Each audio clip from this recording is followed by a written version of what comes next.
Hello everyone. Before we start, make sure to like and subscribe to the channel, and leave a comment with where you're from and what time you're watching. That way, YouTube will keep showing you stories just like this one. Now, let's begin. Charlotte was supposed to be a quick in-and-out job. 3 days of meetings with a manufacturing client, then back home to Philadelphia. April of 2023 had been brutal on my schedule, with corporate sending me to a different city almost every week for these consulting gigs. Most guys who graduated with me in 2012 were already deep into family life, coaching Little League and complaining about lawn care, while I was still memorizing hotel checkout times and living off expense reports.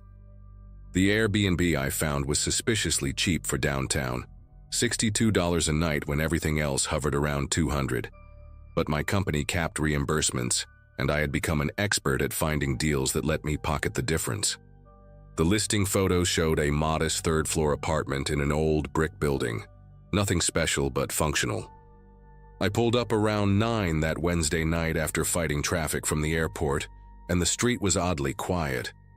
Just a handful of parked cars and the dim glow of shops closing down. I grabbed my suitcase from the trunk, punched in the lockbox code, and climbed the narrow stairwell to Unit 3B without passing a single soul. The apartment smelled faintly of lemon cleaning spray, that artificial freshness hosts use to mask the reality of strangers cycling through every few days. Everything looked close enough to the photos, though clearly more worn. The hardwood floors had deep scratches near the doorways, the couch cushions held permanent impressions from countless bodies, and the kitchen appliances had that yellowed plastic look of things too old to be stylish but too functional to replace. Still, the bed was made with crisp white sheets, the bathroom had fresh towels, and the Wi-Fi connected on the first try. Good enough for my purposes. What drew my attention was the small balcony off the living room, just wide enough for 2 cheap plastic chairs and a neglected plant that had died months ago. I stepped outside to get some air after unpacking, and that is when I noticed the view. Directly across the street, maybe 40 feet away, sat an upscale jewelry store with tasteful window displays and security lights that cast a warm glow on cases full of watches and diamonds. Pretty spot for a cigarette if I still smoked, I thought. I stood there for a few minutes scrolling through work emails, admiring how the gems caught the light, then went inside and passed out from exhaustion without giving it another thought. Thursday came and went in a blur of conference rooms and handshakes. The client was demanding but reasonable, and by 6 in the evening I had wrapped up most of the critical discussions. I stopped at a Thai place a few blocks from the apartment, ate alone at the bar while watching a basketball game I did not care about, and made it back to the Airbnb around 8:30. The building was quiet again, and I passed an elderly woman on the second-floor landing who nodded politely but said nothing. Once inside, I kicked off my shoes, loosened my tie, and decided to enjoy the balcony for a bit before diving into the report I needed to finish. The evening air was cool and pleasant, that perfect spring temperature where you do not need a jacket but appreciate long sleeves.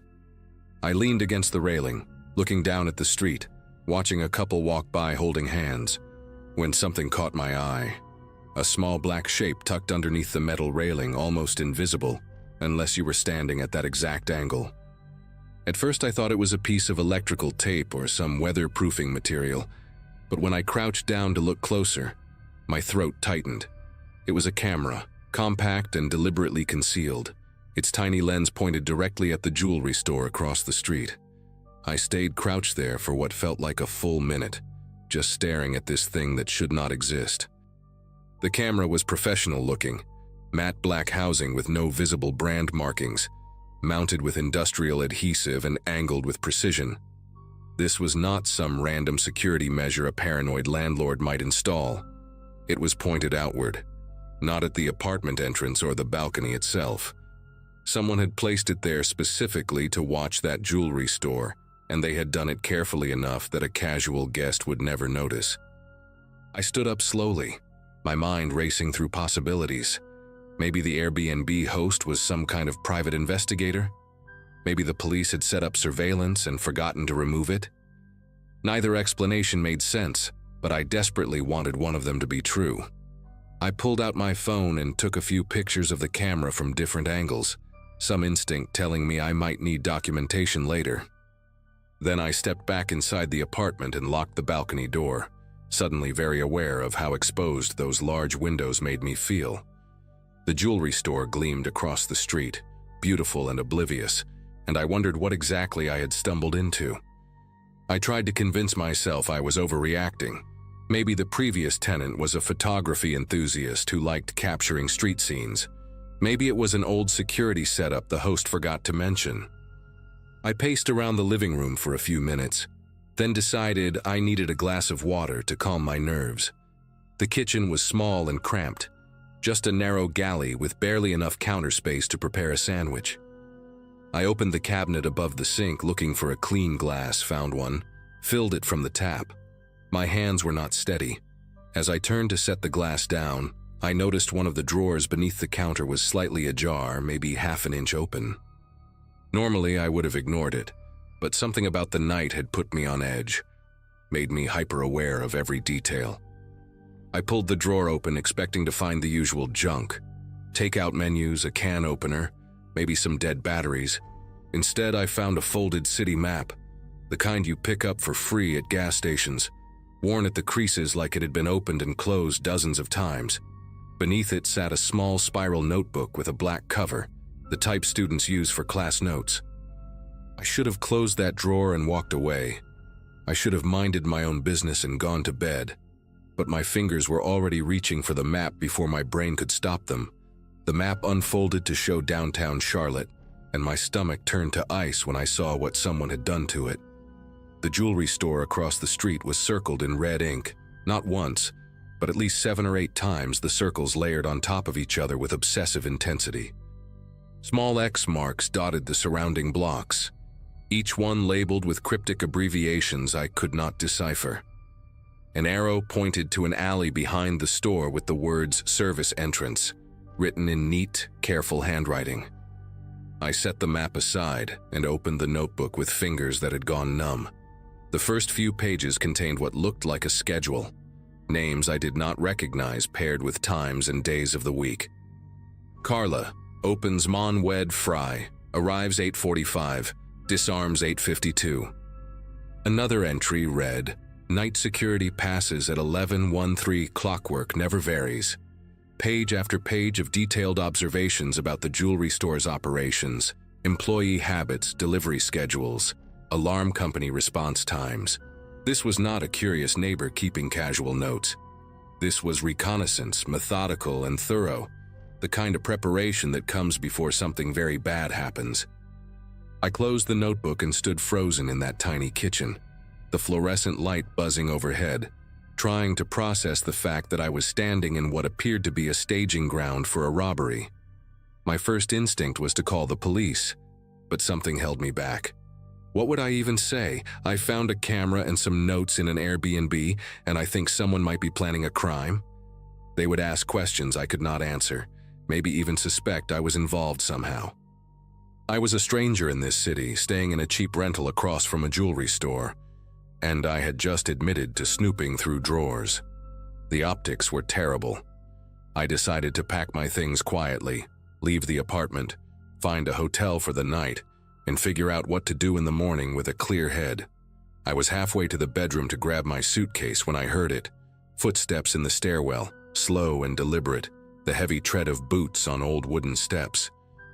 The building had been silent all evening, and these footsteps were not the casual pace of someone coming home after a long day. They were measured, purposeful, and they stopped on the 3rd floor landing. I stood perfectly still in the middle of the living room, holding my breath, listening. Voices now, low and muffled, at least 2 different people speaking in hushed tones right outside my door. I could not make out the words, but the rhythm was unmistakable. This was a conversation, not a greeting between neighbors passing in the hall. I moved toward the door as quietly as I could manage, stepping on the edges of the floorboards where they were less likely to creak. The apartment had one of those old doors with a brass peephole, cloudy with age but still functional. I pressed my eye against it and felt my entire body go rigid. 3 men stood in the narrow hallway, clustered close together like they were trying not to be overheard. The one closest to my door was tall and broad-shouldered, wearing a dark jacket and watching the stairwell like he expected someone else to appear. The second man was shorter, wiry, with a shaved head that gleamed under the dim hallway light. The third stood slightly apart from the others, older than them by at least a decade, with gray at his temples and the calm, patient expression of someone who had done this kind of thing before. The tall one leaned in close to the older man and said something I could not hear. The older man shook his head slowly, then replied in a voice just loud enough to reach me through the thin door. "Check if the renter saw the setup. If he touched the materials, we handle it tonight." The shaved head man reached for my doorknob, and I watched in horror as it began to turn. The deadbolt held. I had locked it out of habit when I came in, the way you do in unfamiliar places without even thinking. The knob twisted left, then right, then stopped. A pause. Someone muttered something about keys, and I heard the older man say, "Bobby has the spare. He is on his way up." I had seconds, maybe a minute at most. My mind went blank with panic, then snapped into survival mode with a clarity I did not know I possessed. The balcony. It was my only option. I moved fast but tried to stay silent, grabbing my phone and wallet from the kitchen counter, leaving everything else behind. The bedroom had a window that faced the same direction as the balcony, and I remembered seeing a fire escape during my brief exploration of the apartment. I slipped into the bedroom and eased the window open, wincing at the soft scrape of wood against wood. The fire escape was there, old and rusted but solid enough, dropping down to a narrow alley between buildings. Behind me, I heard new footsteps on the landing. Bobby with the spare key, I assumed, and the sound of metal sliding into a lock. I climbed out onto the fire escape and pulled the window mostly closed behind me, leaving it open just a crack so it would not latch and trap me if I needed to come back. Not that I planned to ever set foot in that apartment again. The fire escape shuddered under my weight as I descended, each step producing a metallic groan that sounded deafening in the quiet night. I forced myself to move slowly, gripping the railing with white knuckles, terrified that the noise would alert the men now entering the apartment above me. Second floor, first floor, then a ladder that dropped the final 10 feet into the alley. I hung from the bottom rung and let go, landing hard on concrete and feeling the impact shoot through my ankles. The alley was dark and narrow, lined with dumpsters and the back entrances of businesses that had closed hours ago. I could hear muffled sounds from above, footsteps moving through the apartment, a door slamming, someone shouting something I could not make out. They had discovered I was gone. I ran. Not jogged, not walked quickly, but ran with everything I had toward the strip of light at the end of the alley where it opened onto a main street. My dress shoes slapped against wet pavement, my lungs burned, and I did not look back once. I burst onto the sidewalk and nearly collided with a woman walking her dog, who gave me a startled look as I mumbled an apology and kept moving. 2 blocks later, I found a busy sports bar with a crowd of people visible through the windows, and I pushed through the door like a drowning man reaching for a life raft. I found a booth in the back corner, slid in with my back against the wall, and tried to steady my breathing while a waitress asked if I wanted anything. I ordered a beer. I had no intention of drinking, just to have a reason to stay. My hands were trembling so badly I could barely unlock my phone, but I managed to pull up the photos I had taken of the camera on the balcony. Evidence. I had evidence. I called 911 and told the dispatcher everything: the hidden camera, the map with the jewelry store circled, the notebook full of schedules, the 3 men who had come to the apartment, what I heard them say through the door. The dispatcher kept me on the line while she sent units to the building, asking me to describe everything again. Slower this time. 20 minutes later, 2 officers found me at the bar and escorted me to their cruiser. They drove me back to the block where the Airbnb was located, but we did not go inside. Instead, we parked across the street and I watched from the back seat as more police arrived.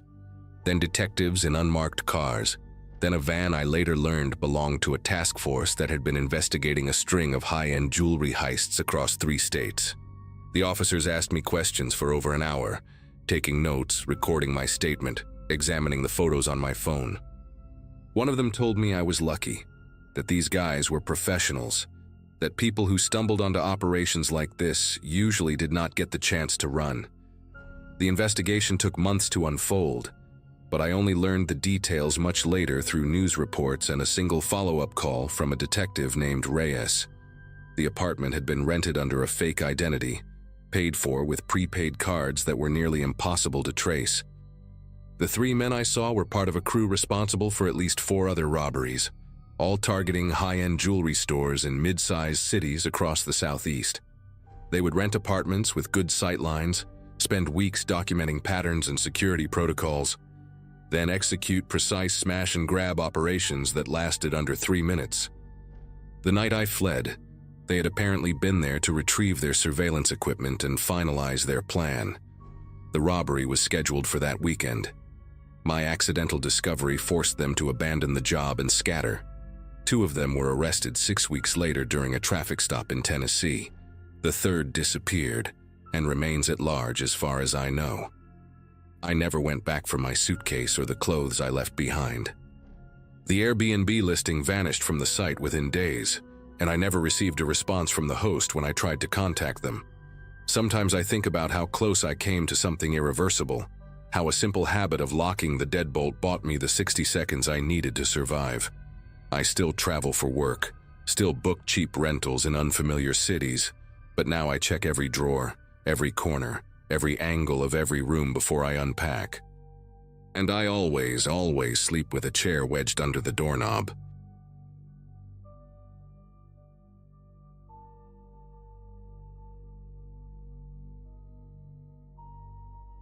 October 2022 had been rough on me in ways I still struggle to articulate.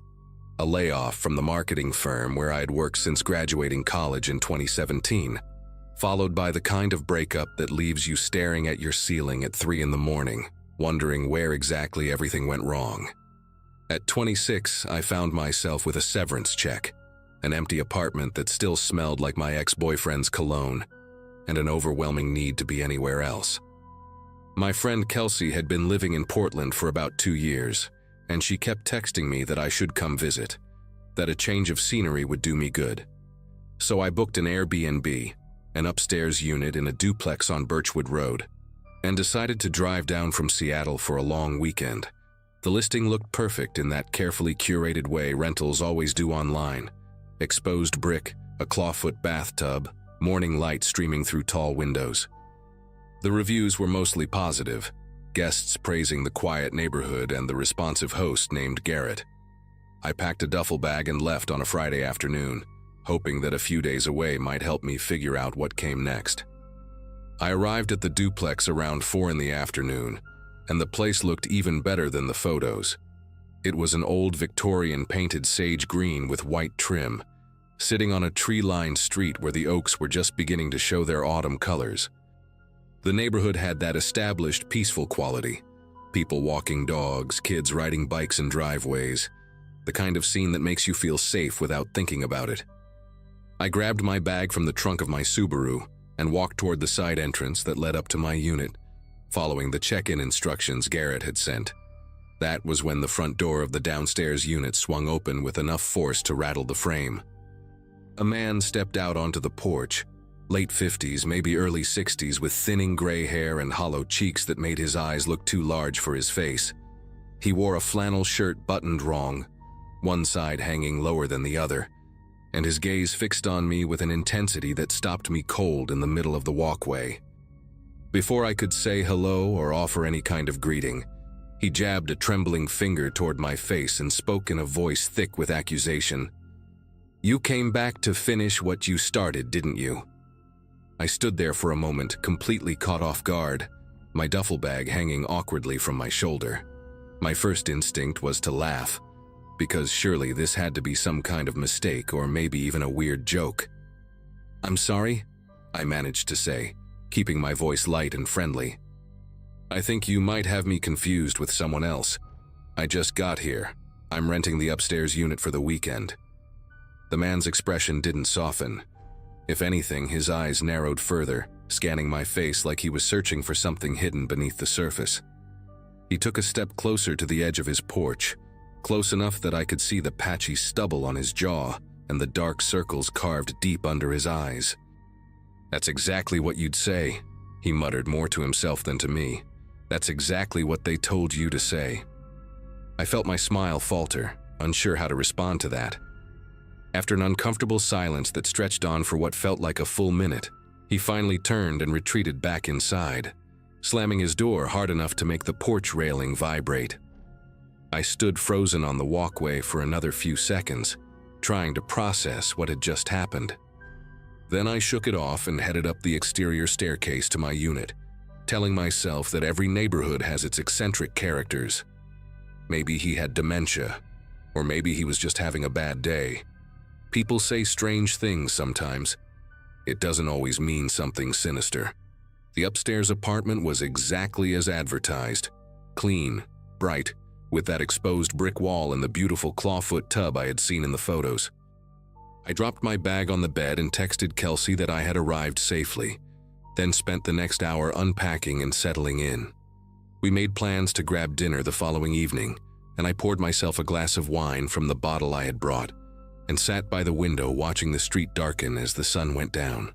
By 9 o'clock, I had almost convinced myself that the encounter with the downstairs neighbor was nothing more than an awkward misunderstanding, something I would laugh about later.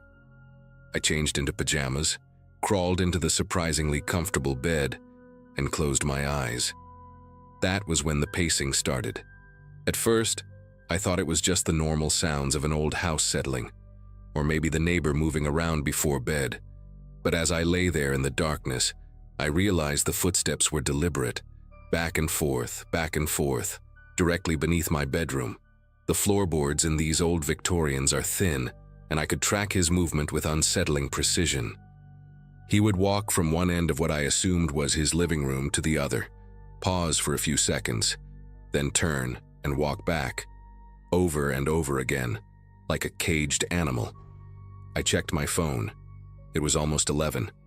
I told myself he was probably just an insomniac, maybe anxious about something, and that he would settle down eventually. But then I started to hear his voice. It was muffled through the floor, impossible to make out complete sentences, but the rhythm of it was clear. He was talking to himself, or maybe to someone who wasn't there. I pressed my ear closer to the mattress, straining to listen, and caught fragments that made my chest tighten. "They sent her again, and she thinks I don't know," and something that sounded horribly like, "This time I'll be ready." I barely slept that night. Every time I started to drift off, the pacing would resume, or I would hear that low, muttering voice rising up through the floorboards like smoke. By the time pale morning light began to filter through the curtains, I had maybe gotten 2 hours of broken rest. I lay there debating what to do. Should I message Garrett, the host? Should I just leave and find a hotel? Part of me felt ridiculous for being so shaken by what was probably just a lonely, mentally unwell man who posed no real threat. I decided to give it one more chance to see how things looked in the daylight. I showered, got dressed, and made myself a cup of coffee using the little Keurig machine on the kitchen counter. Around 8 in the morning, I gathered the small bag of trash I had accumulated, the wine bottle, some packaging from snacks, and headed downstairs to find the bins Garrett had mentioned were located at the side of the house. The morning air was crisp and cool, and for a moment everything felt normal again. Birds were singing, a jogger passed by on the sidewalk, and I could smell someone cooking bacon somewhere nearby. I rounded the corner toward the trash cans, and that was when the downstairs door burst open and he came rushing out, a kitchen knife clutched in his right hand.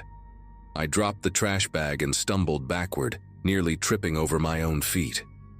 He stopped about 6 feet away from me, close enough that I could see the blade catching the morning sunlight, close enough that I could see how badly his hand was shaking. His eyes were wild and bloodshot, rimmed with red like he hadn't slept in days, and there was a sheen of sweat on his forehead despite the cool air. "Admit it," he said, his voice cracking on the words. Admit who hired you. I know you're one of them.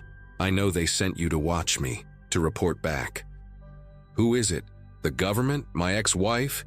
Just tell me the truth and maybe we can work something out. I held my hands up slowly, palms facing him, trying to keep my breathing steady even though my heart was slamming against my ribs so hard I thought I might pass out.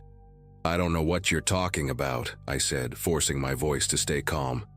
My name is Whitney. I'm just here for the weekend. I've never seen you before in my life, I swear to God.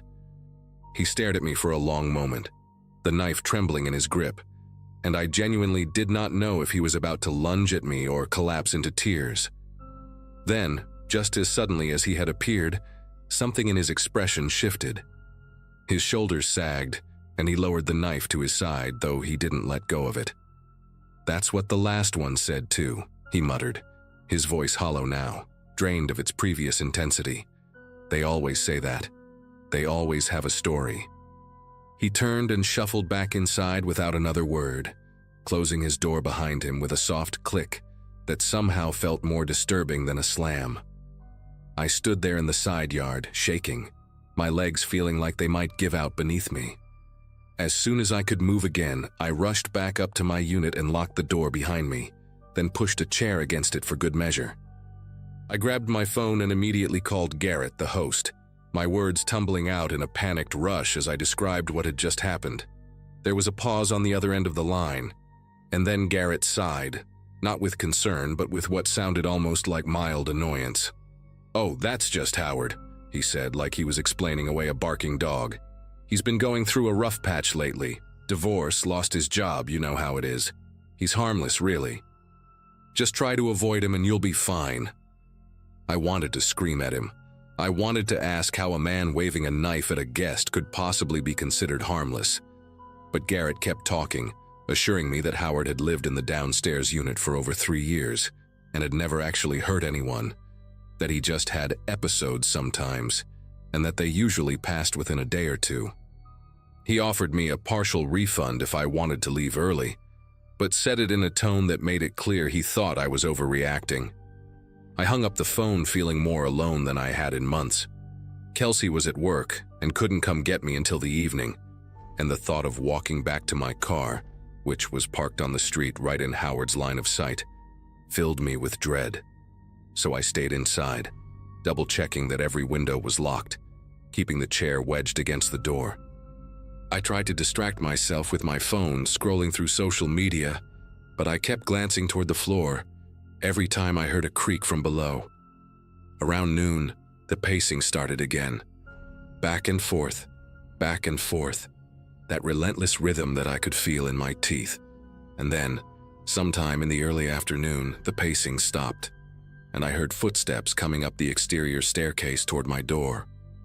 I held my breath, standing in the middle of the living room, staring at the door like it might explode inward at any second.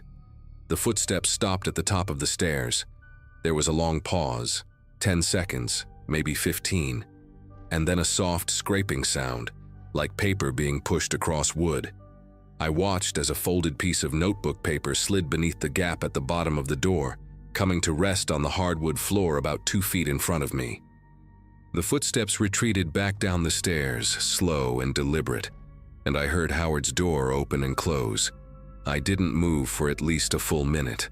When I finally worked up the courage to pick up the note, my fingers felt numb and clumsy, like they belonged to someone else. The handwriting was jagged and uneven, pressed so hard into the paper that it had torn through in places. It read, "I know you're here to take me. I won't go quietly. I've prepared. Tell whoever sent you that I'm ready this time. I won't let it happen again." I read it 3 times, trying to make sense of it, trying to convince myself that this was just the ramblings of a sick man and not a genuine threat. But the words "I've prepared" kept echoing in my head, and I thought about that knife in his hand and I knew I had to get out of there. I started shoving my clothes back into my duffel bag, not bothering to fold anything, just cramming it all in as fast as I could.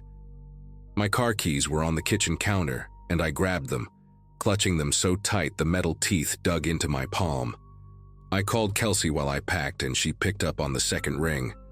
"I need you to stay on the phone with me," I said, my voice coming out shakier than I wanted. "I'm leaving right now and I need someone to know what's happening in case something goes wrong." She asked me what was going on, and I gave her the short version: crazy neighbor, knife, threatening note, and she told me to call the police. I told her I just wanted to get out first, that I could call them from the road, that I didn't want to wait around for them to show up while Howard was downstairs doing God knows what. I zipped up my bag, slung it over my shoulder, and moved the chair away from the door. My plan was simple: get down the stairs as fast as possible, sprint to my car, and drive away without looking back. I took a deep breath, unlocked the deadbolt, and pulled the door open. That was when I heard the downstairs door slam open with a bang that echoed through the whole building. Heavy footsteps pounded up the wooden staircase, fast and furious, shaking the entire structure with each step. I didn't think, I just reacted. I slammed my door shut and threw the deadbolt, then shoved the chair back against it with all my strength. Kelsey was screaming my name through the phone, asking what was happening, and I couldn't even answer her because the footsteps had reached the top of the stairs, and now someone was pounding on my door so hard the hinges were rattling. "I know what you're doing." Howard's voice tore through the wood, raw and ragged and completely unhinged.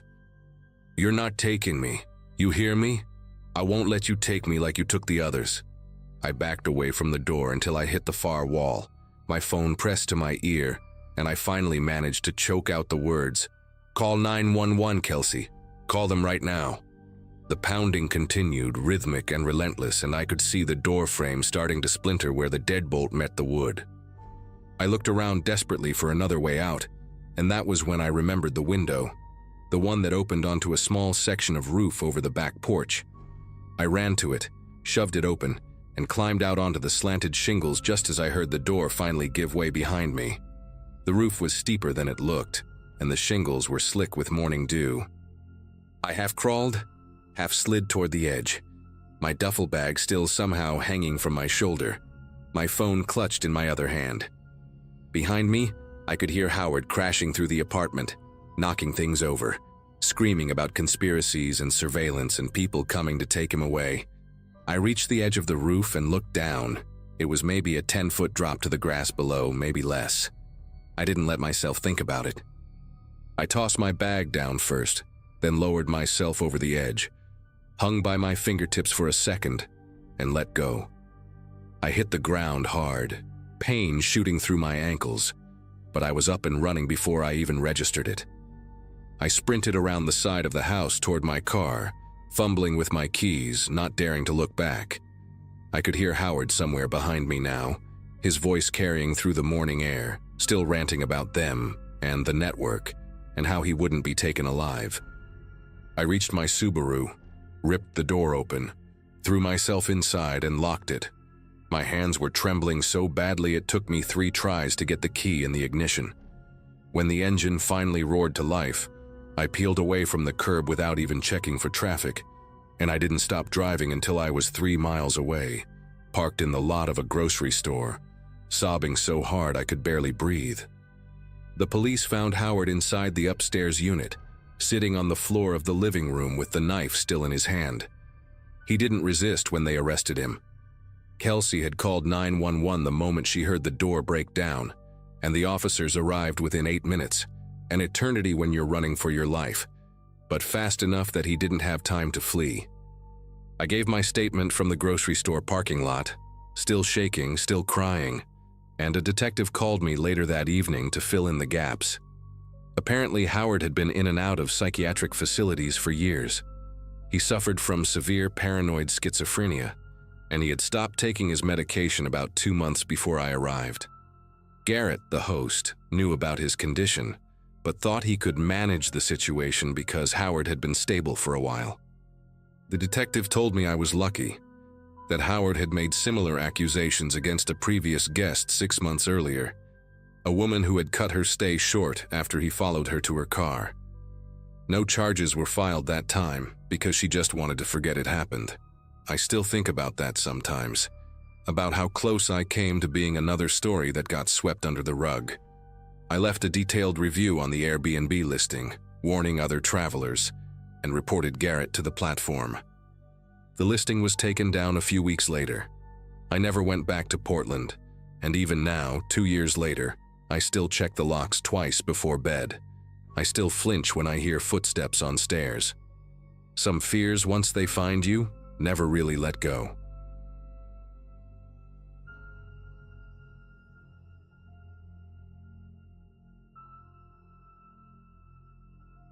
Booking apps make me nauseous now.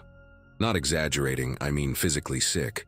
Friends ask me to join them on trips and I make up excuses because I cannot explain what happened in April 2018 without sounding paranoid or crazy. At 26, right after a messy breakup that left me hollow, I decided solo travel would fix me. A co-worker had done this whole backpacking thing through Eastern Europe and kept sending photos of cheap hostels and empty beaches. I had savings from my consulting work, the flexibility to be remote for a few weeks, and nothing keeping me home anymore. So I picked a small coastal country I had only seen mentioned in budget travel blogs. Off the tourist radar, beautiful old towns, and prices that seemed almost too good. I told myself it would be an adventure, a reset. I found this apartment listing on one of those rental platforms. Nothing fancy but cheap. Around €40 a night for a one-bedroom in a town with a name I still cannot pronounce right. The reviews were decent, maybe 15 total, all short and generic but positive enough. The host called himself Bogdan, responded fast, seemed helpful through the app messages. He sent the address and a lockbox code for the key. My flight had 2 connections, and by the time I landed, it was already dark outside. A bus took me from the airport to the town center. Then I walked maybe 20 minutes dragging my suitcase over uneven cobblestone, using my phone GPS to navigate. The building looked old, 5 or 6 stories, with a heavy wooden door that groaned when I pushed it. Inside, the stairwell reeked of cigarette smoke mixed with something damp, and the lights operated on a timer that clicked off every 30 seconds, leaving me standing blind between floors while I scrambled to find the next switch. The apartment was on the 4th floor. I got the key from the lockbox, let myself in, and immediately felt relieved. It looked exactly like the photos, maybe even a bit nicer. Clean, small kitchen, a bed that seemed comfortable enough. I dropped my bags and went to close the curtains when I noticed the window faced the interior courtyard and another building across the way. A few windows over there had lights on, people moving around inside their homes. Normal stuff. I showered, ate some crackers I had packed, and decided to head out to grab a real meal since I had seen a few restaurants still open near the bus stop. It was around 10 at night, cold but not freezing, and the streets were mostly empty. I found a place that had English on the menu, ordered some kind of meat dish using hand gestures and my translation app, and ate quickly. The waiter was polite but did not speak much English. I paid in cash, left a tip, and started walking back. That is when I first saw them. 2 men standing near the entrance of my building, right by the heavy wooden door. They were not doing anything specific, just standing there smoking, talking quietly to each other. One was tall and thin, maybe in his 40s, wearing a dark jacket. The other was shorter, stockier, with a shaved head and a tracksuit. I would not have thought twice about it except for the way they both stopped talking and turned to look at me as I approached. Not a casual glance, but a direct stare that followed me as I punched in the building code and pushed the door open. I felt their eyes on my back as I stepped inside. The door closed behind me, and I stood in the dark stairwell, heart beating faster than it should have been. I told myself I was being paranoid. Jet lag, unfamiliar place, my mind playing tricks. But something about the way they watched me, like they were expecting me, stuck with me as I climbed those 4 flights of stairs in the clicking darkness. I slept badly that night, kept waking up to sounds I could not identify. Pipes groaning, doors closing somewhere in the building, muffled voices that could have been from neighboring apartments or from the stairwell. I could not tell. Around 3 in the morning, I heard footsteps outside my door. Slow, deliberate steps that stopped right in front of my apartment. I lay completely still in bed, barely breathing, staring at the thin strip of light under the door. A shadow moved across it. Someone was standing there. I waited for a knock, for something. But after maybe a minute, the footsteps continued down the hall and faded. I did not sleep again after that.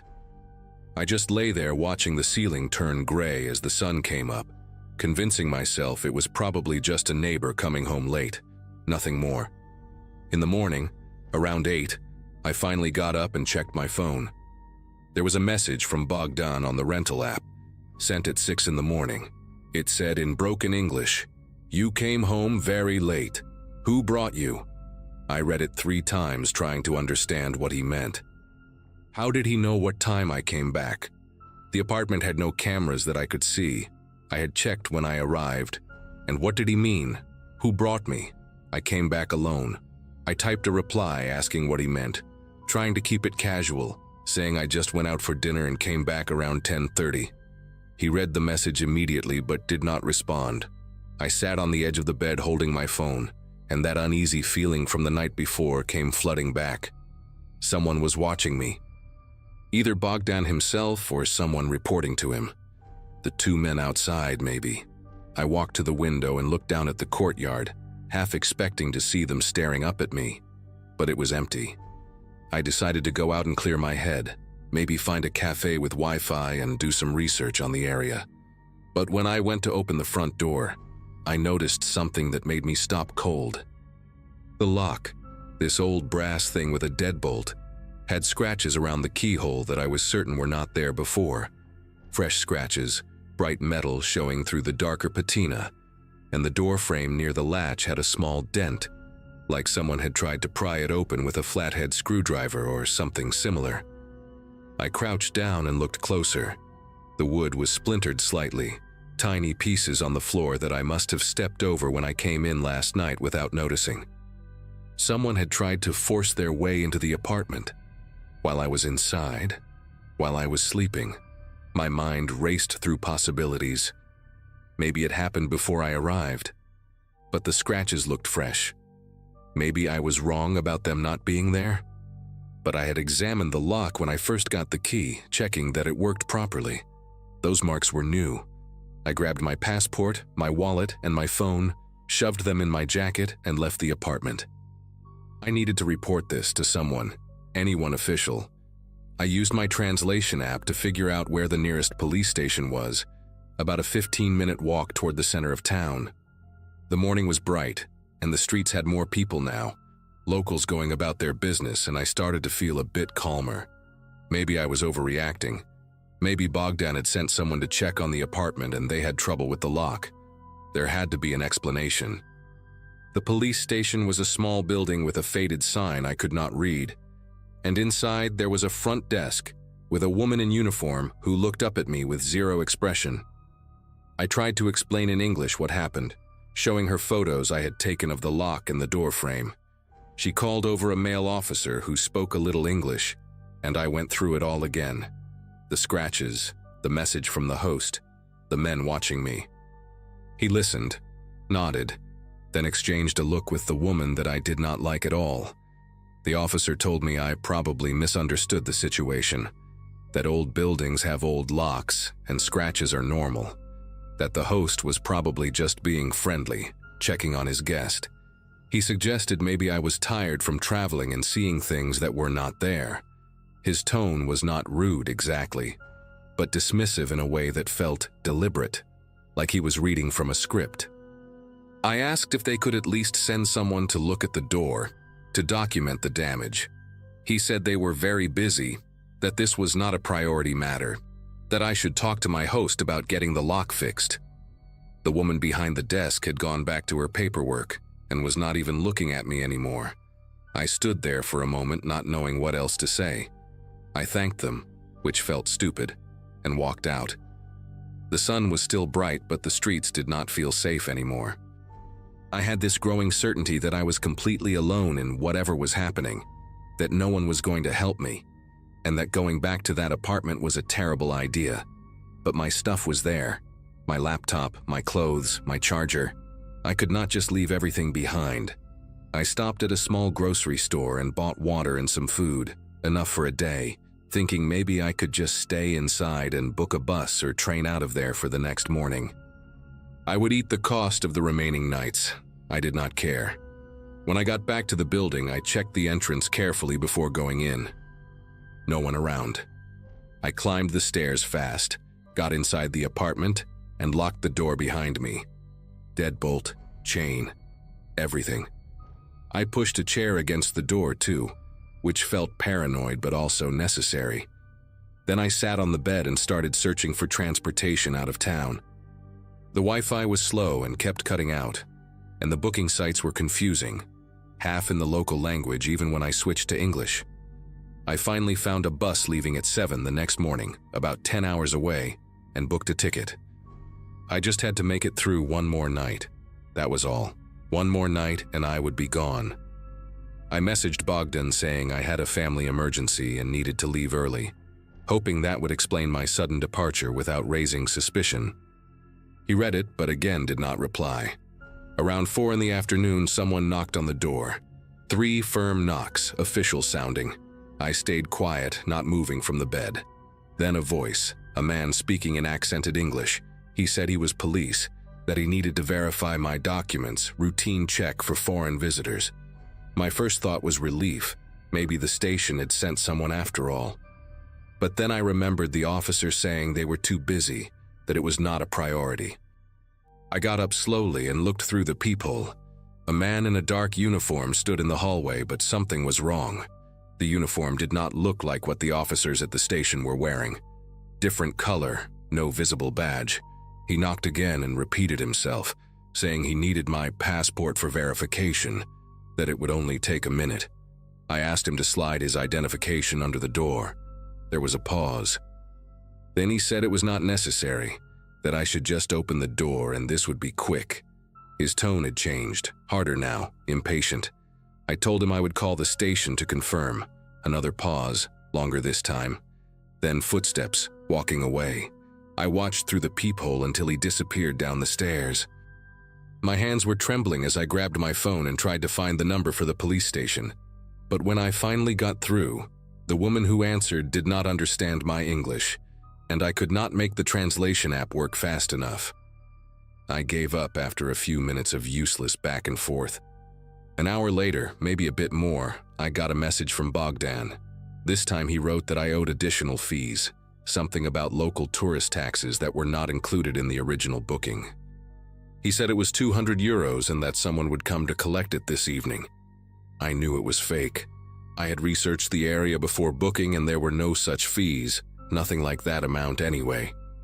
I typed back saying I had already paid everything through the app and would not be paying anything else. He responded immediately this time. Just one line. Better you pay. Easier for everyone. I stared at those words for a long time. It was not a suggestion. It was a threat. I looked around the small apartment, at the chair still pushed against the door, at the window facing the courtyard, at my suitcase half packed on the floor. The sun was starting to go down and the room was getting darker. I thought about calling the embassy, but I did not even know if there was one in this country, or how long it would take them to do anything. I thought about just grabbing my bag and running to the bus station, spending the night there if I had to. But the bus did not leave until 7 in the morning, and I did not know if the station was even open overnight or safe to stay in. Around 9 that night they came. I heard them before I saw anything, footsteps on the stairs, more than one person, and then they stopped outside my door. A soft knock, almost polite, then a voice I recognized, the same accent as the fake officer but different, rougher. He said my name, pronounced it wrong but close enough. Said they were there to collect what I owed, that I should open the door and we could sort this out like adults. I did not answer, did not move. Another knock, harder this time. Then the second voice, the one I had not heard before, said something in their language to the first guy. I heard what sounded like metal touching metal near the lock. They were trying to get in. I grabbed my phone and did the only thing I could think of. I started a video, pointed it at the door, and said out loud in English that I was recording, that I had contacted my embassy, that people knew where I was. Complete lies, all of it. But I said it loud and clear. The sound stopped. Silence for maybe 10 seconds that felt like an hour. Then the first voice again, calm now, almost amused. He said, okay, no problem. Said I should enjoy my stay. And then footsteps again, going down, getting quieter until I could not hear them anymore. I sat on the floor with my back against the bed, phone still recording, and I did not move for the rest of the night. I did not sleep. I barely blinked. I just sat there in the dark, watching the strip of light under the door, waiting for the shadows to come back. They never did. At 5 in the morning, when the sky started getting light, I grabbed my suitcase and left everything else behind. Charger, some clothes, a book I had been reading. I did not care. I walked to the bus station through empty streets, jumping at every sound, every person I passed. The station was open, a few other travelers sitting on benches looking half asleep. I found a corner where I could see all the entrances, and I waited. The bus came at 7, exactly on time, and I got on without looking back. I did not feel safe until we crossed the border into the next country, 3 hours later. Even then, I kept checking behind me, kept expecting to see that tall man in the dark jacket or the one with the shaved head. But they were gone. Or maybe they just found someone else. I never reported it to anyone, not properly. Who would I report it to? The police were useless or complicit.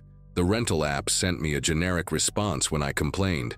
Something about investigating the matter, and the listing stayed up for months after. I checked. Bogdan even left me a review, 1 star, saying I was a difficult guest who left without paying what I owed. I did not respond. I just deleted my account and tried to forget any of it happened. But I still think about those footsteps stopping outside my door. I still hear that voice saying my name, and I still wonder what would have happened if I had opened it.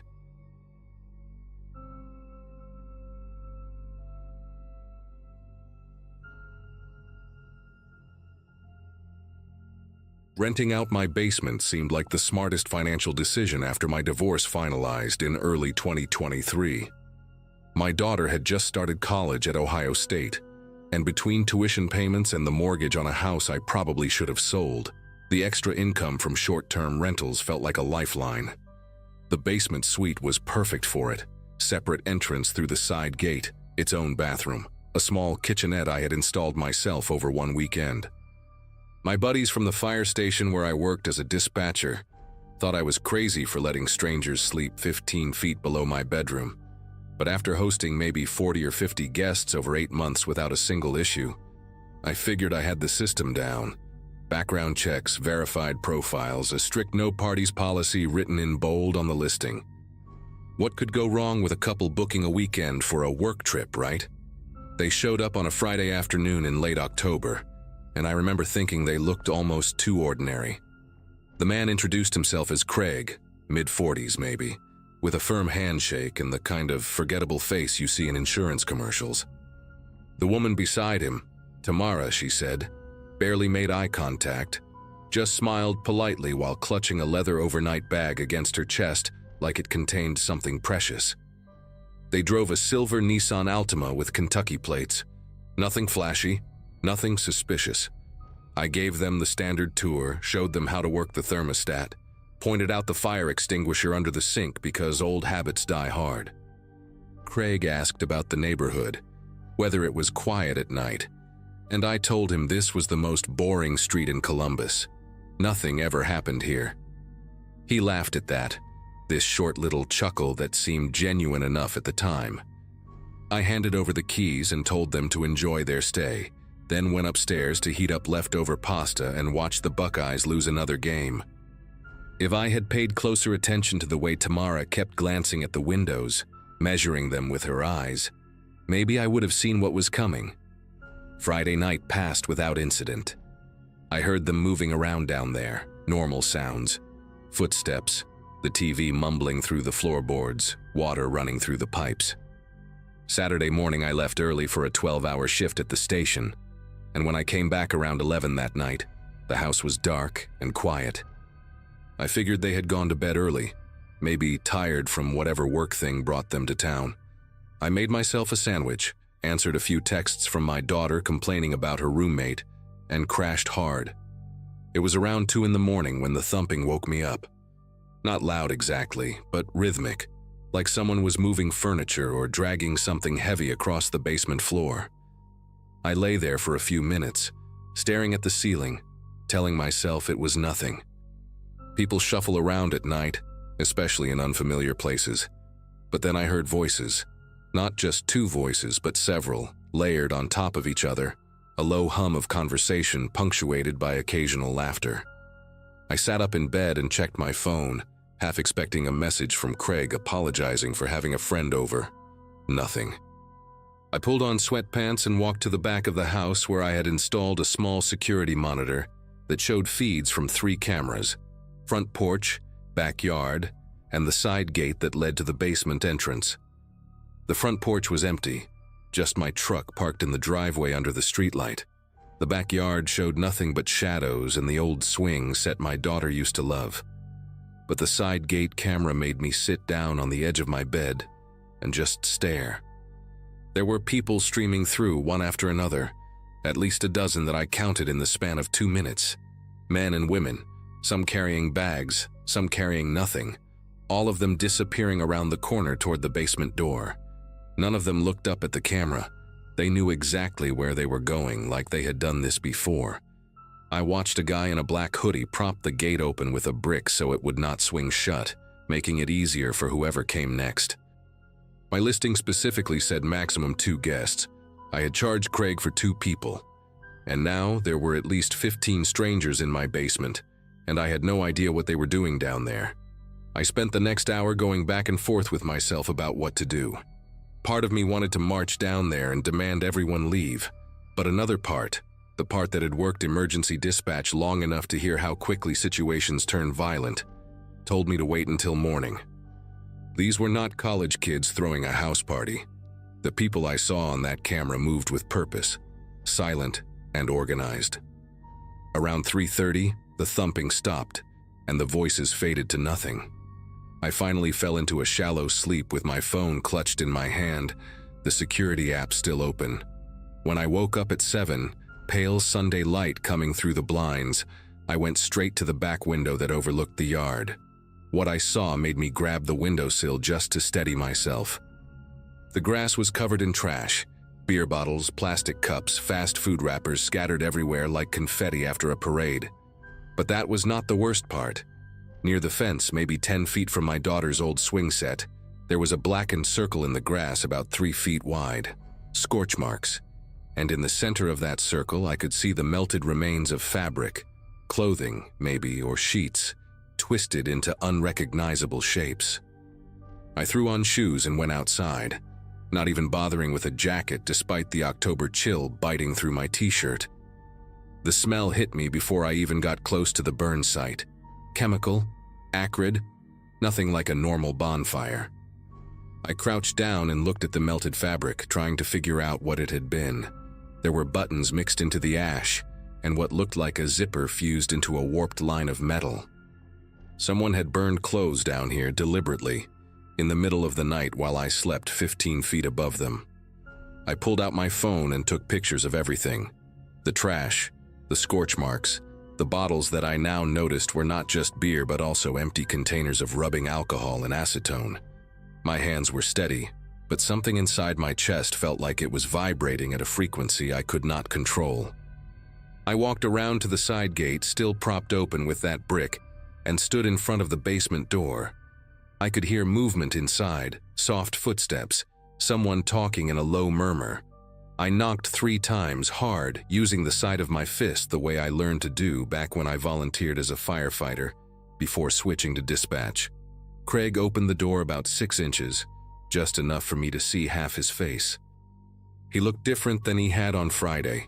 His eyes were bloodshot, his jaw tight, and there was a sharpness in his expression that had not been there before. Behind him, I caught a glimpse of Tamara sitting on the edge of the bed, and next to her stood a man I had never seen, heavy-set with a shaved head and tattoos crawling up his neck. The smell coming from inside was wrong, a mix of sweat and something chemical that reminded me of the burn pile in the yard. I told Craig we needed to talk about what happened last night, that I had cameras, that I saw everything, He did not blink. He just stared at me with this flat, empty expression and said that whatever I thought I saw, I should forget about it. I told him that was not going to happen, that they had violated the rental agreement and needed to leave by noon or I was calling the police.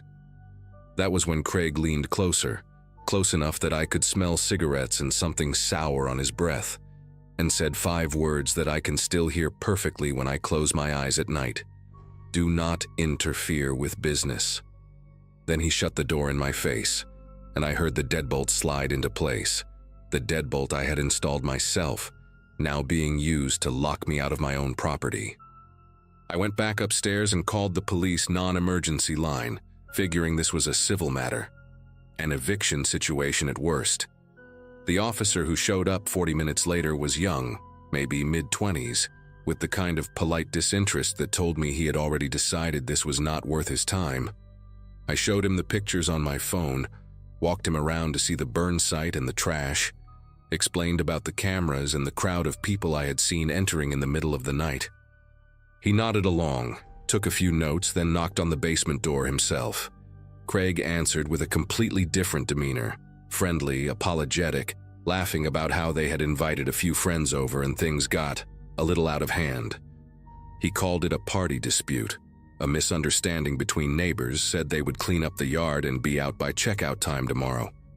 The officer looked at me like I was the one causing problems. He told me that since they had a valid rental agreement through Monday morning, there was not much he could do unless I had evidence of a crime. I mentioned the chemical containers, the burned clothes, but without proof of what exactly was burned or why. It was just speculation. The officer left his card and told me to call if things escalated, but his tone made it clear he did not expect to hear from me again. I spent the rest of Sunday afternoon in my living room, watching the security feeds on my laptop with the blinds drawn. The basement stayed quiet for most of the day, but I noticed Craig and the bald man leave around 4 in the afternoon, climbing into a white cargo van that I had never seen before. Not the silver Altima they arrived in. They drove off and did not come back for hours. Tamara stayed behind, and through the thin walls I could hear her talking on the phone, her voice too muffled to make out words, but the tone urgent, almost frantic at times. I thought about calling my daughter just to hear a familiar voice, but what would I even say? That I rented my basement to criminals? That I was sitting in my own house feeling like a prisoner? Around 8 o'clock, after the sun had gone down and the street had fallen into that quiet Sunday stillness, I looked at the front porch camera and felt my throat tighten. There were 2 men standing at the bottom of my driveway, right where the concrete met the sidewalk. They were not moving, not talking to each other, just standing there with their hands in their jacket pockets, staring directly at the house. One of them was tall and thin, wearing a baseball cap pulled low. The other was shorter, stockier, with a beard that caught the orange glow from the streetlight. I had never seen either of them before in my life. I watched those 2 men for almost 20 minutes, waiting for them to do something, approach the house, leave, anything.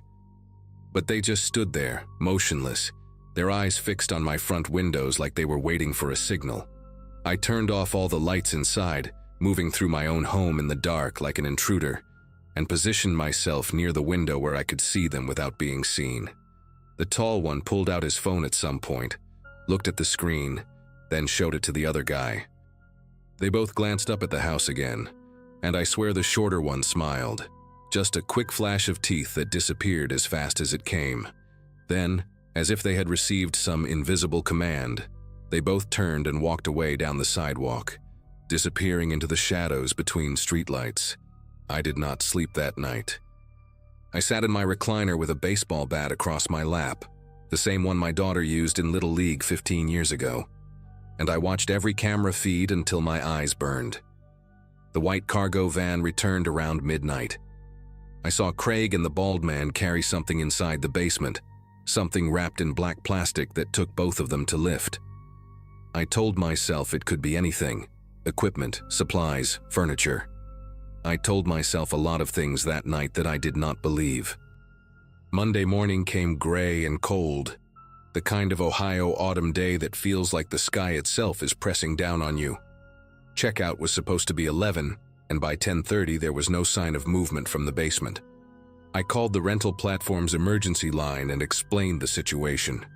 The unauthorized guests, the threats, the men watching my house.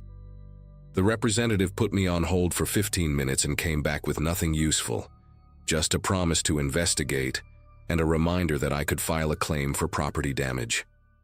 By noon, Craig and Tamara were still inside. I could hear them moving around, hear that same low murmur of voices that now included at least 2 or 3 other people. I made a decision then, probably stupid in hindsight, but I was running on no sleep and pure adrenaline. I grabbed my phone, hit record on the camera, and used my master key to open the basement door. The smell hit me first, chemicals stronger than before, mixed with something organic and rotten underneath. The living area looked like a bomb had gone off. Mattresses on the floor, trash everywhere, bottles and cans and food containers piled in corners. But it was the back room, the small storage space I used to keep Christmas decorations, that made me stop breathing. There were plastic containers lined up against the wall, the kind you buy at hardware stores, with handwritten labels I could not read from where I stood. The windows had been covered with black plastic sheeting, and someone had installed padlocks on the inside. Makeshift locks that would keep anyone from getting in or out. Craig appeared from the bathroom, and behind him I saw the bald man and another guy I did not recognize, younger, with nervous eyes that kept darting toward the back room. Craig told me to get out, his voice calm but carrying an edge that felt like a blade against my throat. I held up my phone and told him I had already called the police again, that they were on their way, that whatever they were doing down here was over. It was a bluff. I had not called anyone yet, but something in my voice must have convinced him. He looked at the other 2 men, some kind of silent communication passing between them, and then he smiled. Not a friendly smile, but the smile of someone who knows something you do not. He told me to check the wall by the bed before I made any more threats. Then all 3 of them walked past me, close enough that the bald man's shoulder brushed mine, and they went out the side door without another word. I heard car doors slam, an engine start, and then they were gone. I stood there in that destroyed basement, my phone still recording, and I walked over to the wall Craig had mentioned. Someone had scratched words into the drywall with something sharp, deep gouges that went through the paint and into the plaster beneath. 5 words that I can still see when I close my eyes. "We know you live upstairs." I called the real police this time. Not the non-emergency line, but 911. And I told them everything. 2 officers came first, then a detective, then a whole team of people in plain clothes who took one look at the back room and made everyone else step outside. They found traces of methamphetamine production in those containers, enough chemical residue to charge someone with manufacturing if they ever caught them. The black plastic on the windows, the padlocks, the burned clothes in the yard, it all pointed to a mobile drug operation, the kind that sets up in short-term rentals for a few days and disappears before anyone catches on. The detective told me I was lucky, that these people had done this before in other cities, and that the homeowners who asked too many questions usually ended up with more than scratched drywall. They dusted for fingerprints, took samples, photographed everything, but Craig and Tamara, if those were even their real names, had used fake identification to book the rental. The silver Altima had been stolen from a parking garage in Kentucky 3 weeks earlier. The white cargo van was found abandoned 2 days later at a rest stop near Indianapolis, wiped clean. Nobody was ever arrested. The case went cold within a month. I sold the house in February of 2024, took a loss on it just to get out fast. My daughter asked me why I was moving into an apartment when I'd always said I would die in that house, and I told her I just needed a change of scenery. I never told her about the message on the wall, about the men standing at the bottom of the driveway, about the nights I spent awake with a baseball bat waiting for footsteps that never came. Some things you carry alone because sharing them would only spread the weight to people you love. I still check behind me when I walk to my car at night. I still look at every silver Nissan on the highway and wonder. The new apartment has no basement, no extra rooms, no space for guests of any kind. Sometimes I wake up at 2 in the morning and lie there in the dark, listening for thumping through walls that do not exist, voices that are not there. The police told me those people probably forgot about me the moment they drove away, that I was just another mark, another temporary stop on whatever criminal highway they travel.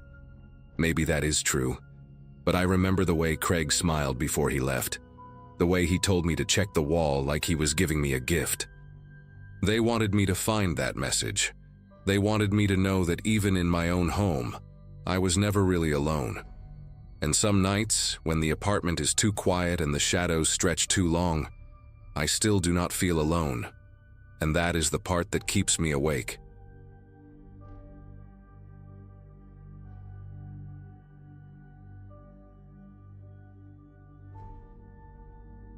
After 7 years of grinding through tax season after tax season at an accounting firm in Denver, I had finally done it, saved enough for a real trip.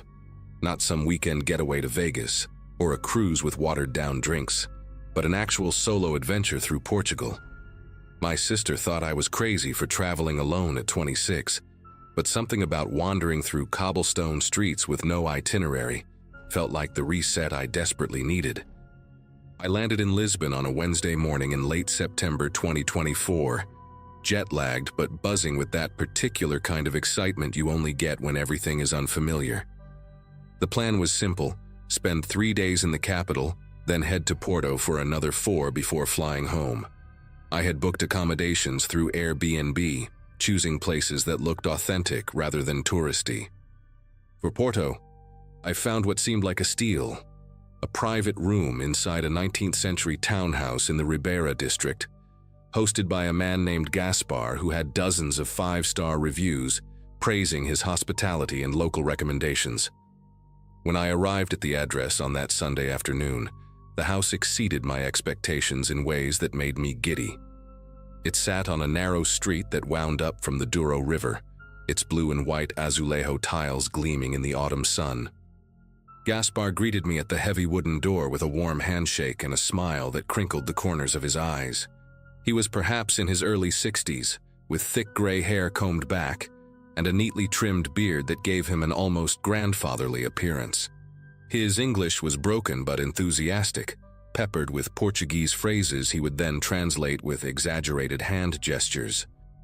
He insisted on carrying my suitcase up the creaking staircase, pointing out family photographs on the walls: his late wife, his daughter who lived in Brazil, his grandchildren he saw only on video calls.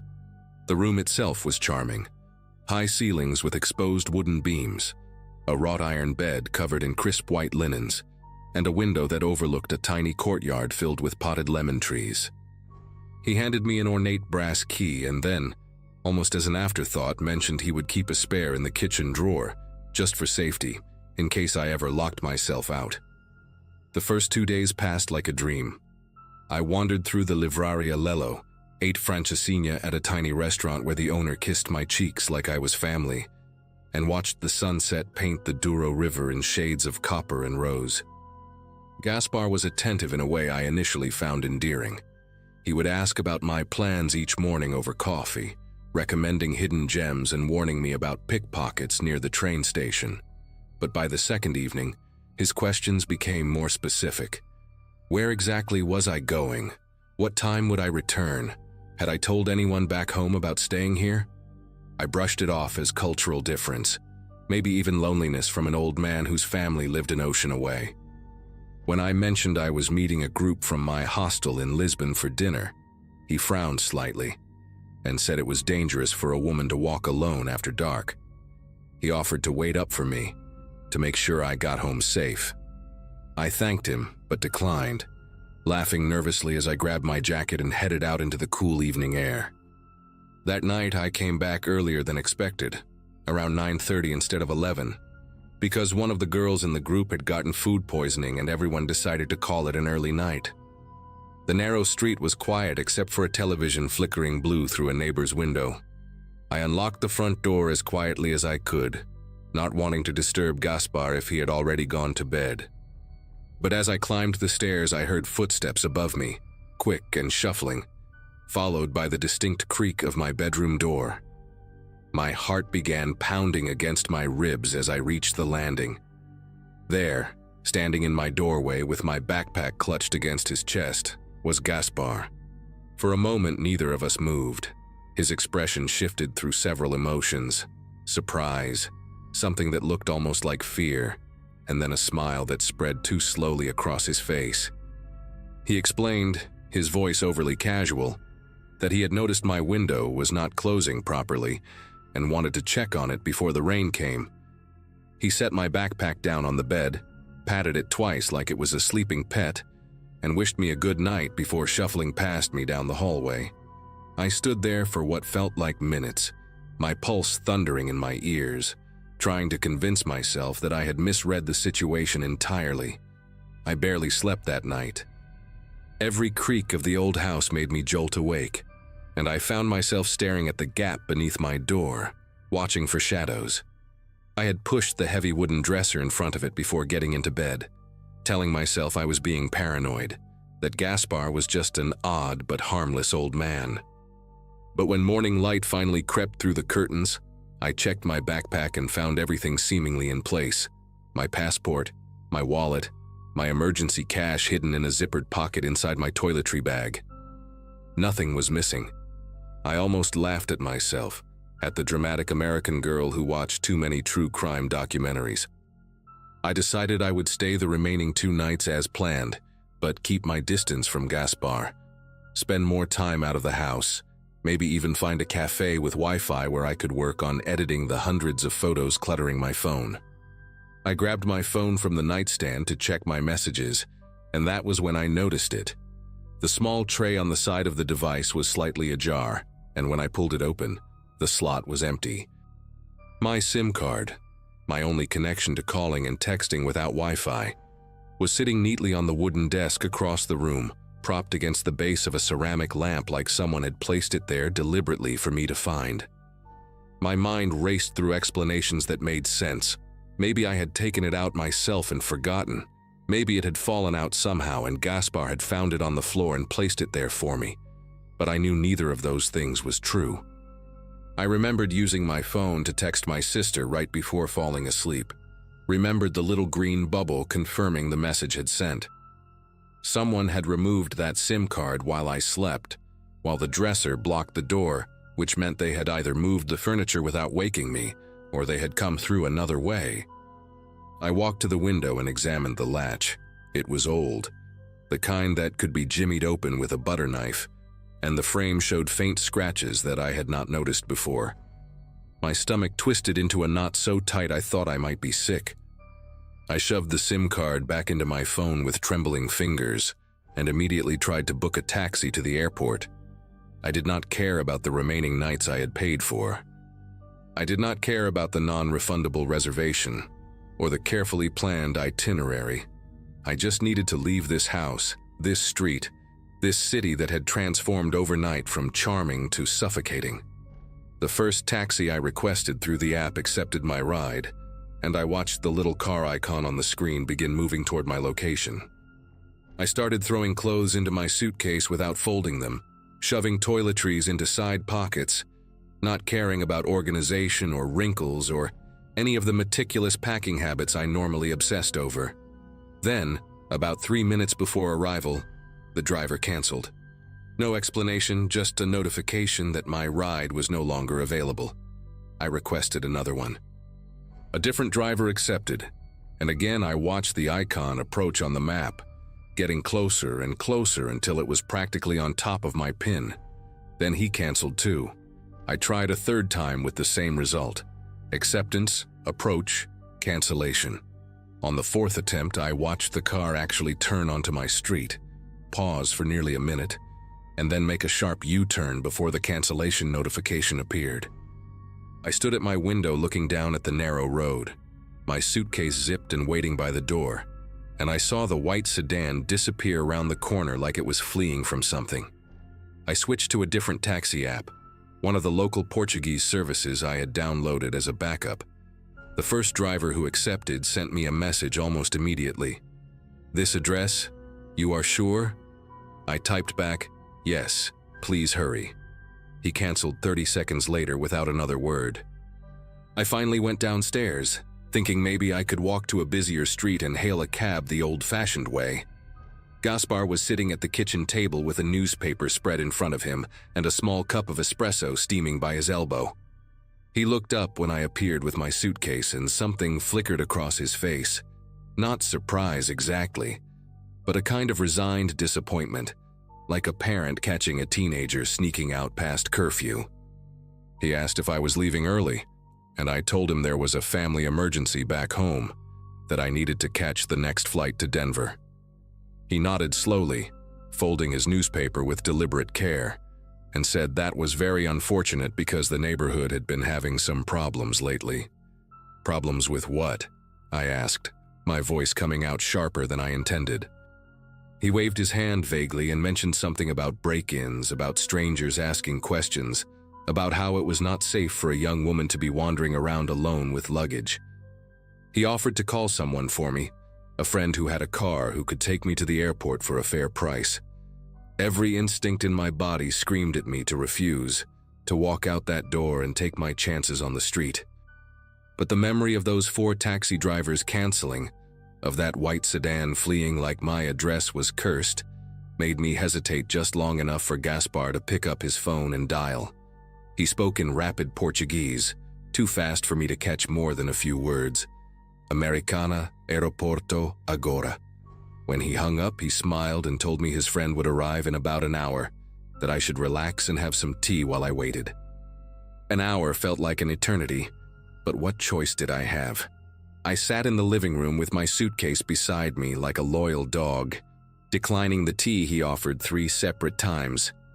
Gaspar settled into an armchair across from me and watched a football match on a small television mounted in the corner, though I noticed his eyes kept drifting toward me, toward the front door, toward the window facing the street. The afternoon light began to fade, and the hours stretched into 2. I asked about his friend, and he assured me he was coming, that Porto traffic was terrible, that I should be patient. By the time the sun dipped below the terracotta rooftops, I knew no one was coming to take me to the airport. I stood up and announced I was going to walk to the main road and find my own transportation. Gaspar rose from his chair faster than I would have thought possible for a man his age, positioning himself between me and the door, with his hands raised in a gesture that was probably meant to be calming, but felt like a wall. Outside, dogs had begun barking. Not just 1 or 2, but what sounded like every dog in the neighborhood, a chorus of frantic yelping that rose and fell in waves. I moved to the window and pulled back the lace curtain, and what I saw made my breath catch in my throat. 2 cars were parked on the narrow street below, both dark sedans with their engines running, exhaust puffing white in the cooling evening air. I could see silhouettes inside, 2 people in the front car, at least 3 in the back one. But their features were obscured by the fading light and the tinted windows. They were not moving, not getting out, just waiting. I turned to Gaspar and demanded to know who they were, what was happening, why I could not leave. He looked at me with an expression I will never forget, a mixture of pity and fear that seemed genuine, that made him look suddenly very old and very tired. He shuffled toward the staircase and gestured for me to follow him back to my room. When I refused, he leaned in close enough that I could smell the coffee on his breath and the faint mustiness of his wool sweater. His voice dropped to barely above a whisper as he said the words that still echo in my nightmares. You cannot leave tonight. People are asking about you. I grabbed his arm and demanded answers. Who was asking? What did they want? What had he done? Gaspar pulled away and sank into a chair like a man defeated by something far larger than himself. In halting English mixed with Portuguese I could barely follow, he explained that he owed money to certain people, the kind of people who did not take no for an answer, the kind who noticed when young foreign women with American passports stayed alone in houses they controlled. He swore he had not meant for any of this to happen, that he had only mentioned me in passing, that he thought they just wanted to look at my documents to see if I was worth anything. Worth anything? Those words hung in the air like poison. He said the men outside had been watching since yesterday, that they had connections at the taxi companies, that the whole neighborhood knew better than to interfere. I felt the walls closing in, felt the ancient house transform from a charming relic into a cage with blue tiles and lemon trees. But beneath the terror, something else ignited. A cold, sharp fury that burned through the panic and left me thinking with terrible clarity. I told Gaspar I needed to use the bathroom, and he nodded wearily, too broken to suspect anything. I locked myself in the small washroom off the kitchen, pulled out my phone, and connected to his Wi-Fi. My fingers flew across the screen as I opened every app I could think of. I messaged the American Embassy emergency line on Facebook. I emailed the consulate with my location and a desperate plea for help. I posted in a travel safety group with my exact address and a photo of the street I had taken days earlier. And I sent my sister a voice message explaining everything in case it was the last thing she ever heard from me. Then I did something that probably saved my life. I found the local Porto police emergency contact online and sent them a WhatsApp message with my passport photo, my location pin, and a frantic explanation that I was being held against my will by people who wanted to traffic me. I did not know if they would respond, did not know if WhatsApp was even a legitimate way to contact law enforcement, but I had nothing left to lose. I stayed in that bathroom for nearly 40 minutes, refreshing my messages, listening to the muffled sounds of Gaspar pacing in the kitchen and the dogs still barking outside. And then, like a miracle, I heard sirens. Distant at first, then closer, then right outside the window. I heard car doors slamming, engines revving, and tires screeching as the dark sedans fled into the night. I heard shouting in Portuguese, heard Gaspar's voice high and panicked, heard heavy footsteps on the stairs. When the police knocked on the bathroom door and called out in accented English that I was safe, I collapsed onto the cold tile floor and sobbed harder than I have ever sobbed in my life. They escorted me out of that house within the hour, took my statement at the station until nearly 3 a.m, and put me on a flight back to Denver the next afternoon with a police escort to the gate. I never learned exactly who those men were or what would have happened if the sirens had not come. Gaspar was arrested, though I do not know what charges stuck or if he is still in prison. What I do know is that I have not traveled alone since, that I check the locks on my apartment 4 times before bed, and that sometimes, when a car idles too long on my street, I feel that same cold dread wrap around my chest like a fist. I survived something that night in Porto, something I still do not fully understand, and the only reason I am here to tell you this story is because I trusted my instincts and fought back with the only weapon I had, a phone and a desperate hope that someone, somewhere, was listening.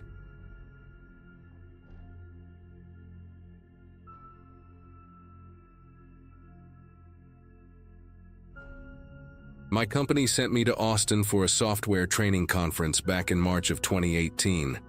4 days, all expenses paid, which sounded great until I saw the hotel options they approved. $60 a night in downtown Austin gets you a room that smells like cigarette smoke and desperation. So I did what most people my age do now and booked a rental apartment instead. Found a nice-looking place about 6 blocks from the convention center. Modern building, great reviews, hosted by a guy named Craig who had over 200 5-star ratings. The listing photos showed this sleek 1-bedroom unit with floor-to-ceiling windows, a kitchen island with bar stools and a sofa bed in the living area. $90 a night, way better than the motel options. I messaged Craig a few questions about check-in. He responded within minutes, super friendly. Seemed like a solid choice. My girlfriend even joked that she wished she could come along because the place looked nicer than our actual apartment back in Columbus. I got to Austin around 3 in the afternoon after a connecting flight through Dallas.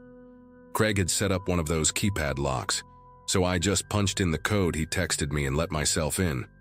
The apartment looked exactly like the photos, which is always a relief with these rentals. Clean, modern, that generic IKEA furniture vibe, but in a good way. Big windows overlooking a courtyard, decent natural light. I dropped my suitcase in the bedroom, checked out the bathroom, opened the fridge to see if there was anything inside. Standard stuff, a few condiment packets, bottled water, A welcome note on the counter with the Wi-Fi password and some restaurant recommendations. I remember thinking this was going to be a smooth trip. I had the rest of the afternoon free before the conference started the next morning, so I figured I would grab dinner somewhere nearby, maybe walk around a bit. That was the plan anyway. I wish I had just stayed in some crappy hotel instead. I came back from dinner around 8, full from some decent barbecue at a place a few blocks away. The sun was setting and the apartment had that warm orange glow from the windows. I kicked off my shoes, grabbed a beer from the welcome pack Craig had left in the fridge, and settled onto the sofa bed to watch something on my laptop. That is when I first noticed the motion sensors. There were 3 of them mounted in different spots around the main living area. Small, white rectangular boxes about the size of a deck of cards. One near the front door, one in the hallway leading to the bedroom, and one mounted on the wall right next to the kitchen island, maybe 7 feet up. I figured they were part of the security system, the kind that triggers an alarm if someone breaks in. The listing had mentioned the building had good security features, so I did not think much of it. But I remember glancing at the one near the kitchen and noticing its little LED light was blinking green every few seconds. The other 2 had solid red lights, no blinking. I thought maybe it was a different model or something. Did not give it more than a passing thought. Around 11, I was getting ready for bed when the power in the apartment flickered. Just for a second, lights went out and came back on. Probably nothing unusual for an older building, except this place was supposed to be recently renovated. I was standing in the kitchen getting a glass of water when I noticed the motion sensor near the island again. The power had just flickered off, but that green light was still blinking. Same rhythm, same interval. That struck me as weird because if the power cut out, even for a second, should not the sensor reset or go dark? I stood there watching it for maybe 30 seconds, and it just kept doing its thing. Blink, pause, blink, pause. I walked over to the one by the front door and its red light had gone solid again after the flicker, like it had rebooted. Same with the hallway one. But the kitchen sensor kept blinking like nothing had happened. I am not a paranoid person by nature, but something about that inconsistency got stuck in my head. I told myself it was probably just a battery backup or a different brand. I went to bed, but I kept thinking about that blinking light in the dark. The next morning I woke up early, around 6, even though my first session at the conference was not until 9. I made coffee using the little machine on the counter and found myself staring at that sensor again. In the daylight, I could see it more clearly. It looked newer than the other 2, the plastic was shinier, less dusty. The other sensors had that slightly yellowed look that white electronics get after a couple years. This one looked like it had been installed recently. I pulled one of the bar stools over and climbed up to get a closer look. The sensor by the front door had a small logo on it, some security company brand I did not recognize, and a serial number sticker. The hallway one had the same, but the kitchen one was different. No logo, no serial number, just a plain white casing with a tiny dark circle in the center that I had not noticed before. I remember my heart started beating a little faster when I saw that circle. It was maybe the size of a pencil eraser, slightly recessed into the plastic. I told myself it was probably just a light sensor or an infrared detector. Motion sensors have those, right? But why would this one look so different from the others? I got down from the stool and grabbed my phone. I typed the brand name from the other sensors into a search and found the security company website. They made basic home security equipment, motion detectors, door alarms, that kind of stuff. I looked at their product catalog and found models that matched the sensors by the door and hallway perfectly. Then I searched for one that matched the kitchen unit. Nothing. Not a single product on their site looked like that plain white box with the little dark circle. I went back to the listing page for the apartment and read through the description again. Craig had written that the unit featured a smart security system with motion detection. I scrolled through the photos and found one shot of the living room from an angle that showed the kitchen area. I zoomed in as much as my phone would let me. The photo was from maybe a year ago based on the listing date. In that picture, there was no sensor mounted near the kitchen island, just bare wall. My mouth went dry. That sensor had been added sometime in the last year, and it was not the same brand as the rest of the system. I skipped breakfast. I was supposed to be at the convention center in 2 hours, but I could not stop thinking about that device on the wall. I pulled the bar stool over again and climbed up, this time with my phone flashlight on. I angled the light directly at that little dark circle, and my stomach turned. Through the tiny opening, I could see the unmistakable glint of glass, a lens. I had worked briefly at an electronics store during college, and I knew what camera lenses looked like, even miniature ones. This was not a motion sensor. I climbed down and sat on the stool for a while, just processing. My mind was racing through possibilities. Maybe Craig had a legitimate reason. Maybe it was for security in case of break-ins. But why would he hide it? Why make it look like the other sensors? And why point it directly at the living area where the sofa bed was, where I had been sitting in my underwear the night before watching videos on my laptop? I felt sick. I actually felt physically sick, like I needed to throw up. I went to the bathroom and splashed water on my face, trying to calm down and think clearly about what to do next. I decided I needed to know for sure before doing anything drastic. I grabbed a butter knife from the kitchen drawer and climbed back up on the stool. The device was mounted with 2 small screws. Phillips head, nothing complicated. I hesitated for a second, thinking about whether I was allowed to tamper with the host's property. Then I thought about someone watching me sleep, and I stopped caring about the deposit. The screws came out easily, too easily, like they had been removed before. The device popped off the wall and I held it in my hands. It was light, maybe a few ounces. I turned it over and found a small label on the back with a model number and a brand name I recognized immediately: NannyCam Pro. I had seen these advertised online, marketed to parents who want to keep an eye on babysitters, or to people who suspect their spouse is cheating. Wireless, battery-powered, connects to an app on your phone so you can watch the feed remotely. The battery explained why it kept blinking during the power outage. This thing was not connected to the apartment security system at all. It was streaming video to someone's phone, and that someone had positioned it to capture everything happening on the sofa bed and kitchen area. I took photos of everything: the device, the label, the spot on the wall where it had been mounted, the 2 screws. I even took a video of myself turning the camera over and showing the NannyCam Pro branding. My hands were not steady, but I got the footage I needed. Then I sat down and messaged Craig through the rental app. I kept it simple. Said I found a camera hidden in the living room and asked him to explain. He responded within 5 minutes, which told me he had probably seen me remove it from the wall through the live feed.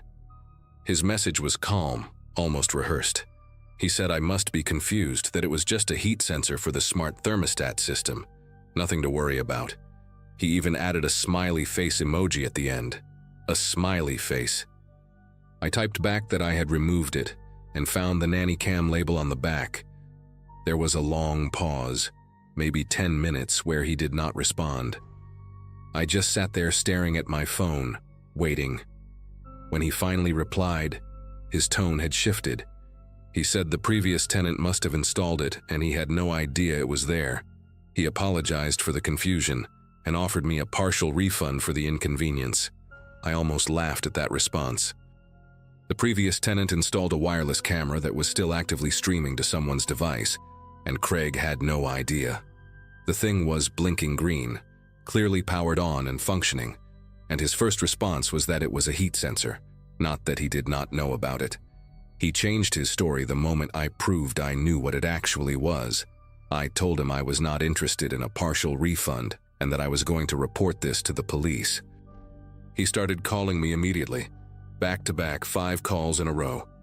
I did not answer. He sent more messages saying we could work this out, that there was no need to involve anyone else, that he would refund the entire stay and give me a credit for a future booking. The desperation in his messages made my skin prickle. This was not the reaction of someone who had just learned about a camera in his property. This was someone trying to make a problem disappear. I blocked his number on my phone and called the Austin Police Department non-emergency line. The woman who answered sounded tired, but she perked up when I explained what I had found. She told me to stay where I was and that an officer would come to take a report. 2 officers showed up about 40 minutes later, a man and a woman, both pretty young. I showed them the camera, the photos, the messages from Craig. The female officer, whose name tag said Fuentes, examined the device and nodded slowly like she had seen this before. She told me that hidden cameras in short-term rentals had become a growing problem, that they got a few reports like this every month. She asked if I had changed clothes in the living room area or done anything private.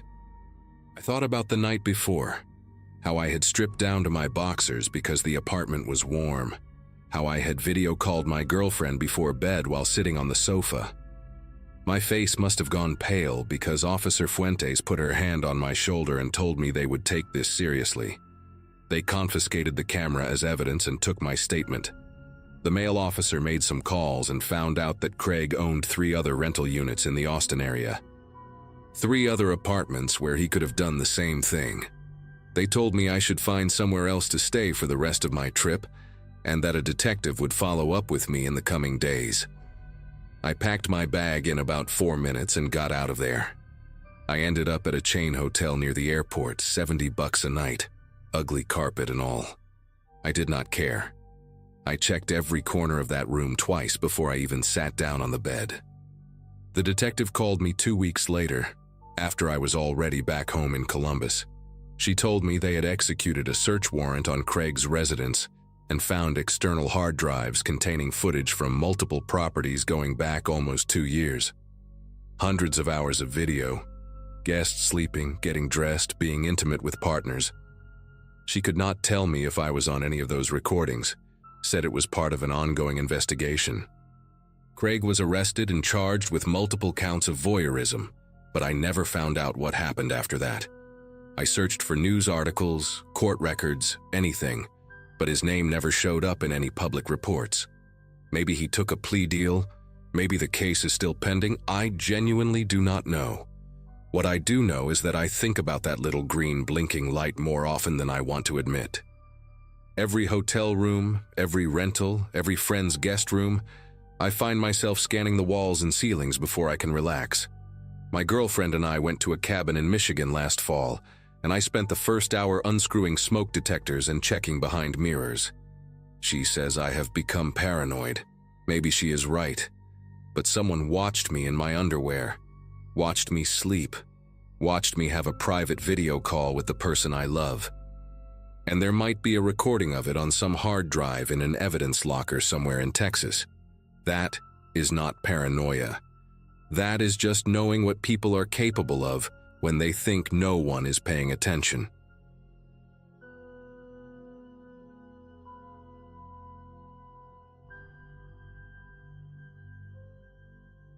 A bag full of camera gear and a deadline to meet had pushed me to book a last-minute stay at a restored carriage house attached to an old estate. At the time, life felt like a patchwork of shoots, edits, and travel, and I'd gotten used to working from whatever room I happened to land in. This place had that curated historic charm vibe.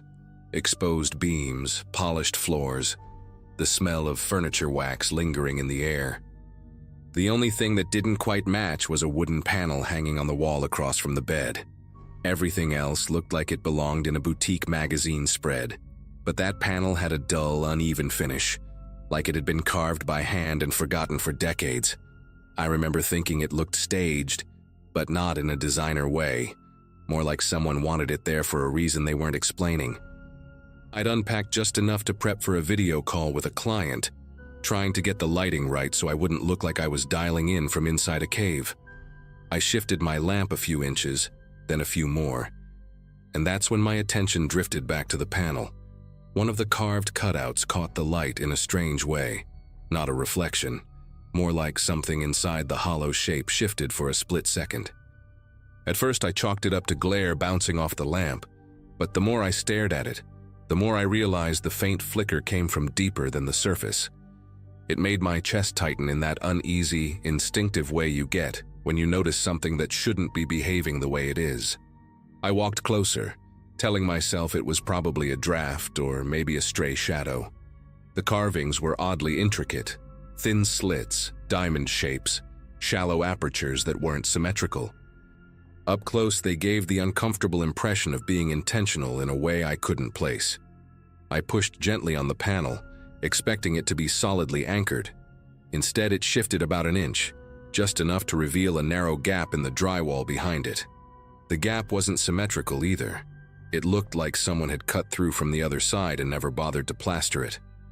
I reached in with my phone flashlight, angling it until the beam slipped past the jagged edges. What it illuminated didn't look like part of any normal wall.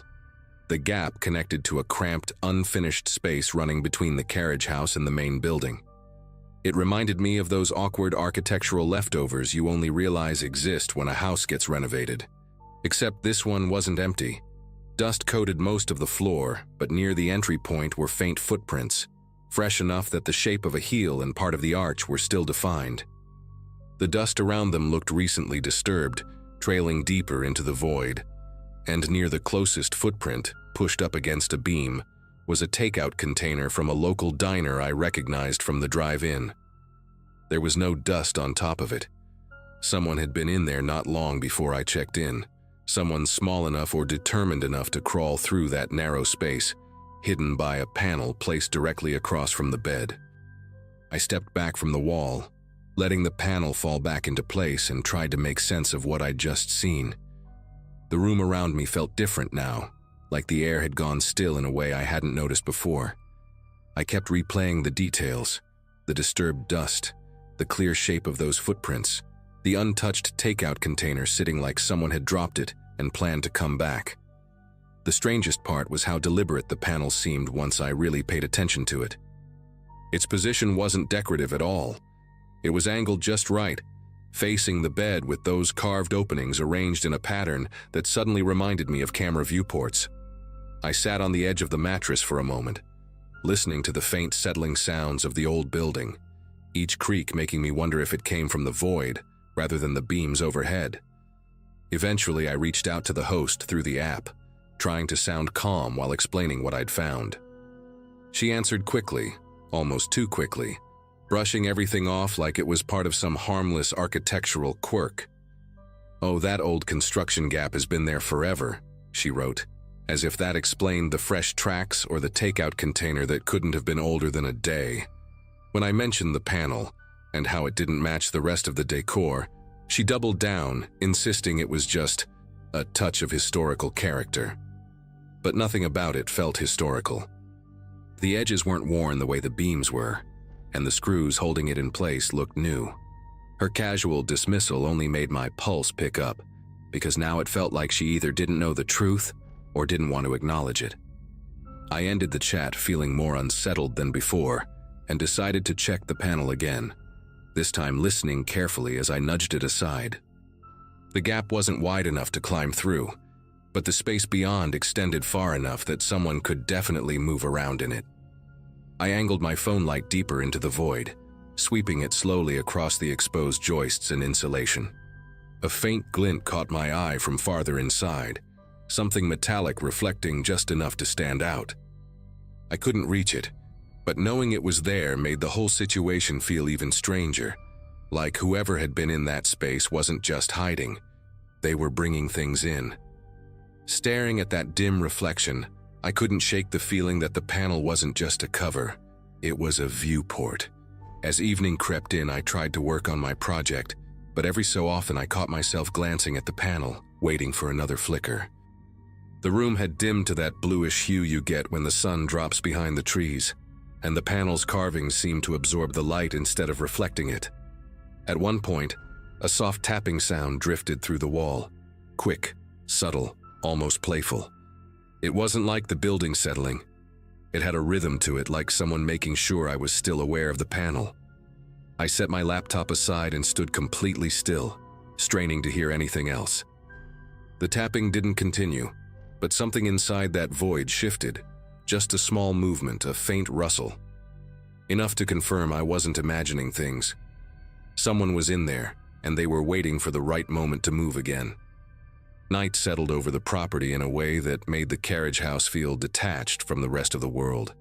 The estate's exterior lights barely reached my windows, leaving most of the room in a muted haze.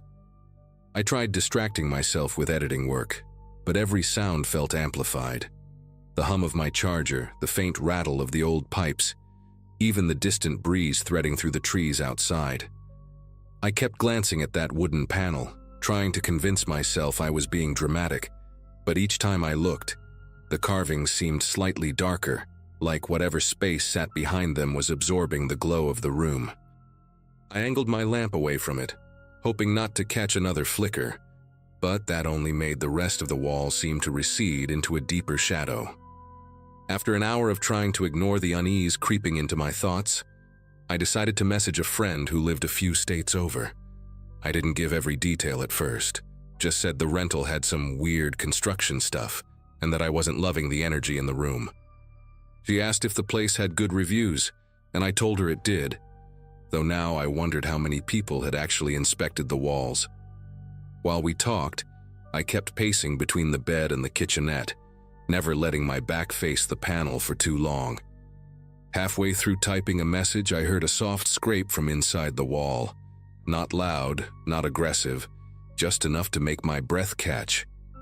The timing felt deliberate, like whoever was inside knew I'd been trying to reach someone. I moved closer again, phone in hand, and leaned in toward the carvings. The panel stayed still, but the temperature near that section of the wall felt noticeably cooler, as if air were passing through from a draft deeper inside the void. I held my phone's camera toward one of the carved openings, hoping maybe I could catch a glimpse of what was beyond. Instead, the screen reflected something I hadn't expected. The faint outline of another object positioned behind the panel, angled toward the room. At first I thought it was some kind of support beam, but then I realized the shape was too clean, too symmetrical. It looked like a small plastic housing, the kind used for cheap lenses or peephole kits, not built into the wall. Added. That's when a slow, steady exhale drifted through the gap. I backed up instinctively, heart pounding so hard it felt like it echoed through my ribs. The exhale wasn't forceful or threatening, but it carried the unmistakable sound of someone trying to stay quiet and failing. I stared at the panel, half expecting it to shift forward, but it didn't move. Whoever was in that hidden space was choosing not to reveal themselves, which somehow felt worse. The silence that followed stretched out so thin it felt like it could snap. I had the overwhelming sense that if I turned away for too long, the panel might not look the same when I faced it again. The gap behind it had held footprints, food, and a lens. Now it held someone breathing, watching, waiting. Calling the host again felt like the only reasonable move, even though her earlier dismissal had rattled my trust. I stepped outside onto the small porch to get distance from the panel, gripping my phone so tightly I nearly dropped it. When she picked up, her tone was strained, like she'd been expecting the call but wishing she hadn't. I explained what I had heard, every scrape, every shift, every breath, and I could tell she wanted to wave it away again, but something in my voice must have cut through her routine reassurances. After a long pause, she admitted the property had old access routes that previous owners used for maintenance. When I mentioned the fresh footprints, she stopped talking altogether. Eventually, she said she was on her way over, but her hesitation made it sound like she wasn't coming to solve a problem, just to contain it. The wait for her arrival felt endless. I stayed outside with the porch light buzzing overhead, glancing back through the window every few seconds to keep the panel in sight. The room looked perfectly still from the outside, but that made me even more nervous. It felt staged, like someone inside the wall had also gone quiet now that I was out of reach. I kept imagining the hidden space running between the buildings, twisting and narrowing, unknown corners hidden by decades of construction. Someone could crawl through all that without ever stepping foot inside the room itself. When headlights finally cut across the gravel driveway, I felt a rush of relief, brief but strong enough to push me forward. The host stepped out of her car with a flashlight in hand, avoiding eye contact as she walked toward me. She didn't ask how I was or apologize for the situation. She just told me to wait outside while she checked the interior. I couldn't let that happen. If someone was in the wall, I wasn't letting her walk into that room alone. We went in together, her flashlight scanning the floor, the corners, finally landing on the panel. Up close, even she seemed surprised by how out of place it looked. Without saying much, she tugged the panel free. Behind it, the gap yawned open, the void stretching into darkness. Her beam caught the footprints, the takeout container, and then, farther in, the glinting object I'd seen earlier. It wasn't a peephole lens. It was a small handheld camera, pointed directly toward the room. She backed away fast, breathing unevenly, and whispered that she needed to call her husband. I didn't wait to hear why.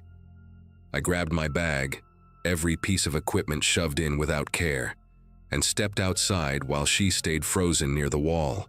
By the time I reached my car, she was on the phone speaking in a low, frantic tone. I drove off without looking back, not wanting to see whether something else shifted inside that void as I left. Later that night, she messaged me saying the issue had been handled and that authorities had been notified. No explanation, no detail, just a vague reassurance that didn't put anything to rest. I still don't know how long someone had been using that hidden corridor, or how many guests they watched before me. All I know is the panel wasn't there for decoration, and whoever had been behind it wasn't done until we found the camera.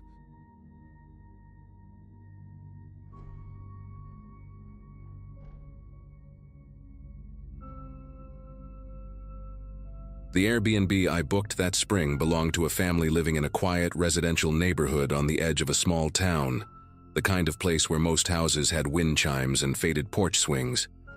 I'd taken the trip to get a break from my cramped apartment and finish a remote work project without constant interruptions. The listing showed a separate guest suite attached to the main house, with its own entrance, and a small laundry room between the two spaces. I remember noticing how the laundry room door had a heavy old brass handle, tarnished in a pattern that looked almost like fingerprints frozen into the metal. The host, a woman named Laura, greeted me at check-in with a quick tour and a rehearsed explanation about privacy. Everything seemed straightforward, even comforting in that mild suburban way. The first couple of days passed quietly. I spent most of my time typing at the little desk next to the window, listening to distant lawn mowers and the soft hum of the fridge. It wasn't until my third morning that I noticed something in the laundry room that didn't match how I'd left it. A large bottle of detergent with a cracked blue cap had shifted a few inches to the left on the shelf. It stood out because I remembered the uneven way it leaned when I'd placed it back after washing a pair of jeans. Now it sat neatly upright, like someone had corrected its posture. At the time, I chalked it up to my memory playing games, even though I kept replaying the image of how it had looked the night before. Later that evening, I went to toss a towel into the dryer and felt a faint lingering warmth inside the drum. There were damp clothes in there, heavy flannel shirts and socks I didn't recognize, tinted with a detergent scent sharper than the one I'd brought with me. The oddest part was the pattern on one of the shirts, a faded print of a local high school mascot I'd never heard of. I stood there for a while, waiting for a clear explanation to form in my mind, but none did. The laundry room door leading to my suite was locked from my side, and the listing had stressed that the host wouldn't need to enter the space during my stay. That night, something pulled me out of sleep. Not a sudden noise, but a strange sense that the air in the room felt disturbed, like it had recently shifted. I stayed still, listening. Within a few seconds, faint footsteps reached me through the wall near the laundry room. They had a soft, dragging rhythm, almost as if the person was trying to minimize the sound of each step. Then came whispers. Two voices, one low and steady, the other barely audible, murmuring in the cramped space behind the locked door. I sat up in bed, staring at the dark outline of the laundry room entrance, wondering how many nights this had been happening without me noticing. Morning light made everything feel less alarming, though not by much. While I reheated leftover coffee in the microwave, Laura stopped by under the pretext of checking the outdoor gutter above the suite. She mentioned almost carelessly that a relative occasionally uses the back room, tapping the laundry door with her knuckles as if it were no big deal. The listing had been very clear about privacy, so her comment hit me strangely. I asked what she meant, and she just waved a hand, saying something about family routines and how the space works for everyone. Her answer didn't match the layout or the locks, and the casual tone only highlighted how rehearsed it sounded. I couldn't shake the sense that she expected me to accept the explanation without thinking too hard about it. The rest of the day, I kept finding myself glancing at the laundry door. It had a worn baseboard, and the paint around the knob was chipped in a distinct half-moon shape, as if someone with a ring had turned it repeatedly over the years. At one point, while I was sitting at the desk, I heard a short metallic click from inside, too sharp to be the house settling. I got up, pressed my ear to the door, and felt the faintest vibration against the wood, like movement was happening on the other side, and someone paused when they sensed I was close. The thought settled in my mind slowly. Whoever used that room wasn't doing laundry. They were passing through. By early evening, my nerves were stretched thin from the constant awareness of that door. I tried going for a walk to clear my head. The neighborhood felt a little strange now, too quiet, too still. When I returned, I noticed something I hadn't before: a set of scuff marks on the floor tiles near the laundry door, forming a narrow arc that suggested a heavy object being pivoted or a foot twisting for balance. They weren't mine. My shoes left a different pattern entirely. That detail stuck with me more than I expected. It meant whoever came in wasn't trying to hide all evidence, only enough to avoid immediate suspicion. When I went to bed that night, I positioned a suitcase and a metal folding chair against the laundry room door, not as a real barricade, but as a way to alert me if anyone tried to come through. I kept a lamp on, telling myself it was just for comfort, though I knew I didn't fully believe that. Sometime after midnight, I caught a faint sound again, barely their movement, too steady to be pipes or settling wood. The chair trembled slightly, just enough to tap against the wall, and everything inside me paused at once. I didn't call out. I didn't move. I just stared at the shadow beneath the door, watching it shift in a slow, gliding motion, as if someone were studying the outline of my barricade from the other side. The moment that shadow drifted away, I realized there was no chance I'd sleep again. I sat upright in bed for what felt like an hour, listening to the deep quiet settle back into the walls. When I finally worked up the courage to approach the laundry door, the air near it felt unusually cool, like the room on the other side had been opened to a draft. I pushed the suitcase aside and gently pressed the door's edge. The lock held, just as I'd left it. That should have reassured me, but all it did was confirm that someone had found a way to move through the space without disturbing anything I controlled. I backed away slowly, making sure every light in the suite was on before I returned to the bed. At sunrise, I packed my bag in silence. The decision felt instinctive, not panicked, just necessary. Before leaving, I opened the laundry room door cautiously, half expecting someone to be waiting behind it. Instead, I found a detail I hadn't noticed before: a narrow seam in the drywall behind the dryer, running vertically like a hidden panel. The edges were smudged with faint streaks of gray, almost like fingerprints dragging along plaster. I didn't touch it. Just seeing it was enough to understand how easily someone could slip in and out without using the locked door at all. The entire setup suddenly made sense in a way that made the room feel smaller. When I stepped outside, Laura was on the porch watering a planter filled with wilted basil. She didn't look surprised to see me leaving early. She just asked if everything had been comfortable enough, phrasing it in a way that made the question sound like a test rather than genuine concern. I told her I had a schedule change and needed to hit the road. She nodded slowly, as though she already knew I wouldn't be staying.